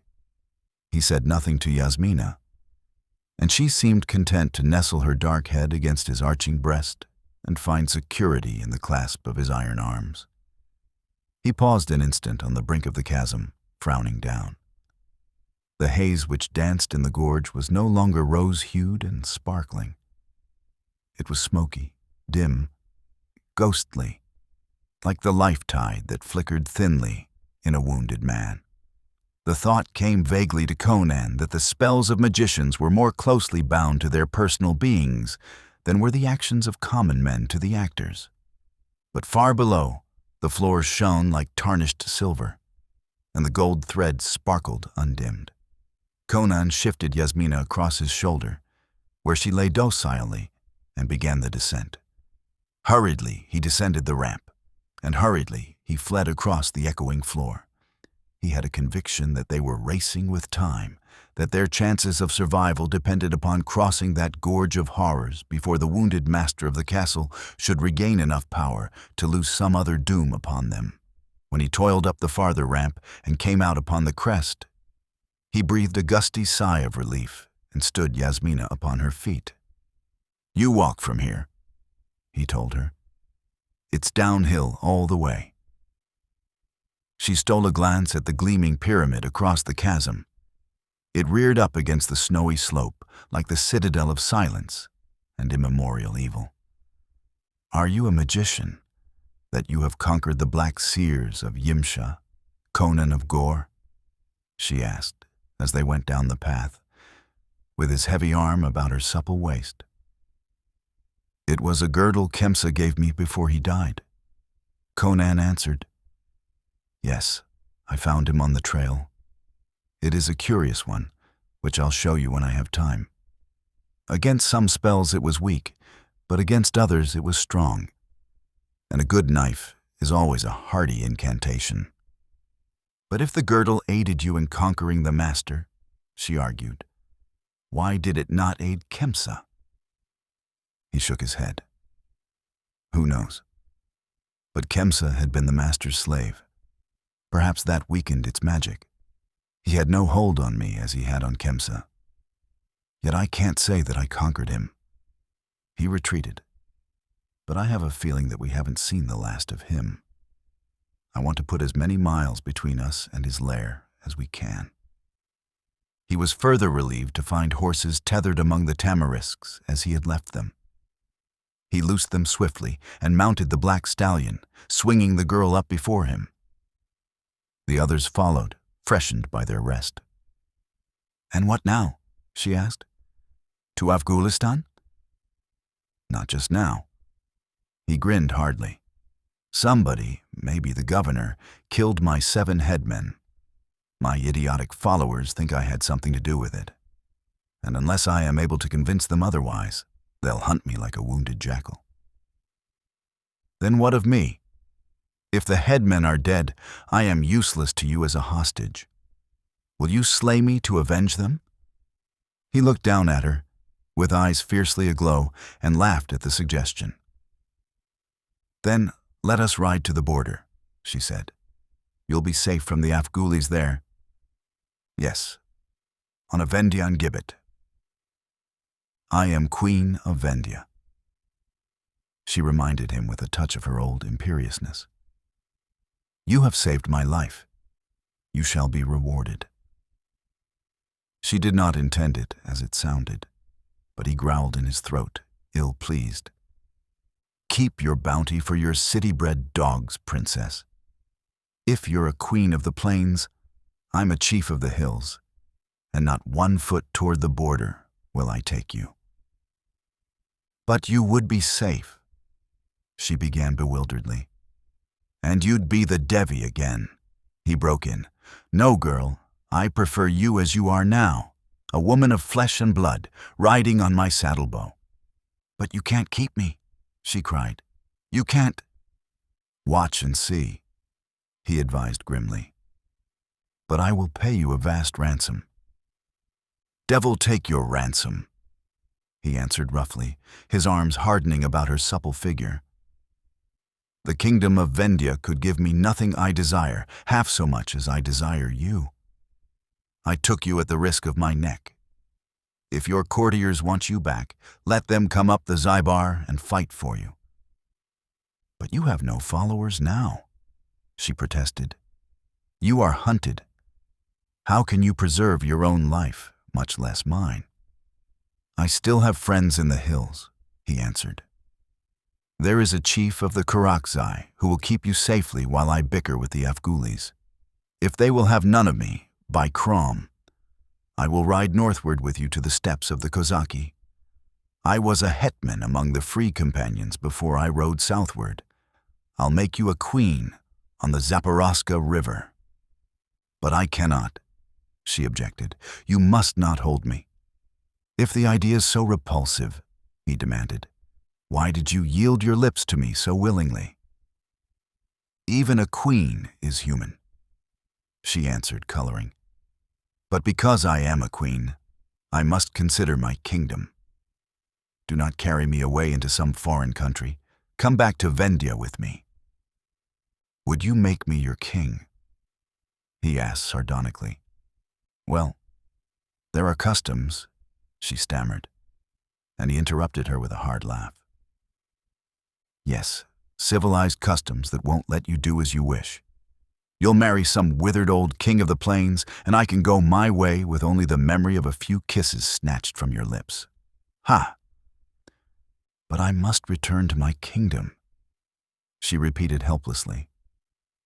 "Why?" he demanded angrily.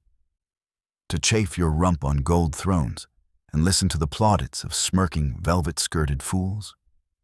Where is the gain? Listen, I was born in the Cimmerian hills, where the people are all barbarians. I have been a mercenary soldier, a corsair, a Kozak, and 100 other things. What king has roamed the countries, fought the battles, loved the women, and won the plunder that I have? I came into Gulistan to raise a horde and plunder the kingdoms to the south, your own among them. Being chief of the Afghulis was only a start. If I can conciliate them, I'll have a dozen tribes following me within a year. But if I can't, I'll ride back to the steppes and loot the Turanian borders with the Kozaki. And you'll go with me. To the devil with your kingdom. They fended for themselves before you were born." She lay in his arms, looking up at him, and she felt a tug at her spirit. A lawless, reckless urge that matched his own, and was by it called into being. But 1,000 generations of sovereignship rode heavy upon her. I can't," she repeated helplessly. "You haven't any choice," he assured her. "You? What the devil?" They had left Yimsha some miles behind them, and were riding along a high ridge that separated 2 deep valleys. They had just topped a steep crest where they could gaze down into the valley on their right hand. And there was a running fight in progress. A strong wind was blowing away from them, carrying the sound from their ears, but even so, the clashing of steel and thunder of hoofs welled up from far below. They saw the glint of the sun on lance tip and spired helmet. 3,000 mailed horsemen were driving before them, a ragged band of turbaned riders, who fled snarling and striking like fleeing wolves. "Turanians," muttered Conan. "Squadrons from Secundarum. What the devil are they doing here?" "Who are the men they pursue?" asked Yasmina. "And why do they fall back so stubbornly? They cannot stand against such odds." 500 of my mad Afghulis," he growled, scowling down into the vale. "They're in a trap, and they know it." The valley was indeed a cul-de-sac at that end. It narrowed to a high-walled gorge, opening out further into a round bowl, completely rimmed with lofty, unscalable walls. The turbaned riders were being forced into this gorge, because there was nowhere else for them to go. And they went reluctantly, in a shower of arrows and a whirl of swords. The helmeted riders harried them, but did not press in too rashly. They knew the desperate fury of the hill tribes, and they knew too that they had their prey in a trap from which there was no escape. They had recognized the hillmen as Afghulis, and they wished to hem them in and force a surrender. They needed hostages for the purpose they had in mind. Their emir was a man of decision and initiative. When he reached the Gurasha Valley and found neither guides nor emissary waiting for him, he pushed on, trusting to his own knowledge of the country. All the way from Secundaram, there had been fighting, and tribesmen were licking their wounds in many a crag-perched village. He knew there was a good chance that neither he nor any of his helmeted spearmen would ever ride through the gates of Secundaram again. for the tribes would all be up behind him now. But he was determined to carry out his orders, which were to take Yasmina Devi from the Afghulis at all costs and to bring her captive to Secundaram, or if confronted by impossibility, to strike off her head before he himself died. Of all this, of course, the watchers on the ridge were not aware. But Conan fidgeted with nervousness. Why the devil did they get themselves trapped? He demanded of the universe at large. I know what they're doing in these parts. They were hunting me, the dogs, poking into every valley, and found themselves penned in before they knew it. The poor fools. They're making a stand in the gorge, but they can't hold out for long. When the Turanians have pushed them back into the bowl, they'll slaughter them at their leisure. The din welling up from below increased in volume and intensity. In the strait of the narrow gut, the Afghulis, fighting desperately, were for the time holding their own against the mailed riders, who could not throw their whole weight against them. Conan scowled darkly, moved restlessly, fingering his hilt, and finally spoke bluntly. Devi, I must go down to them.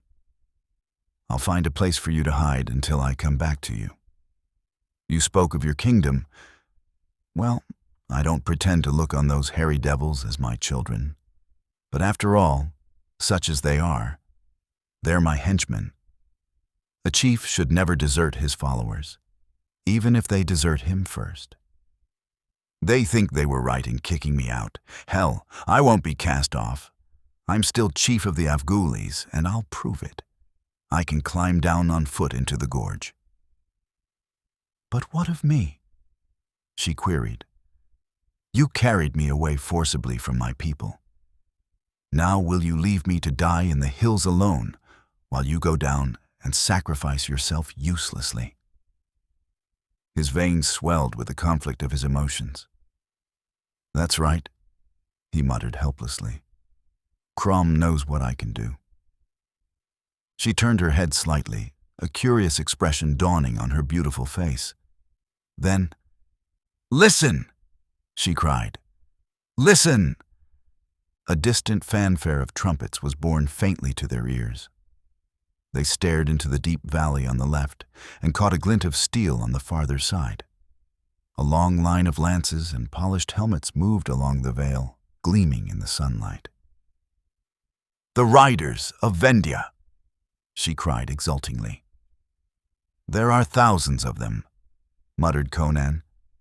"It has been long since a Kshatriya host has ridden this far into the hills." "They are searching for me," she exclaimed. "Give me your horse.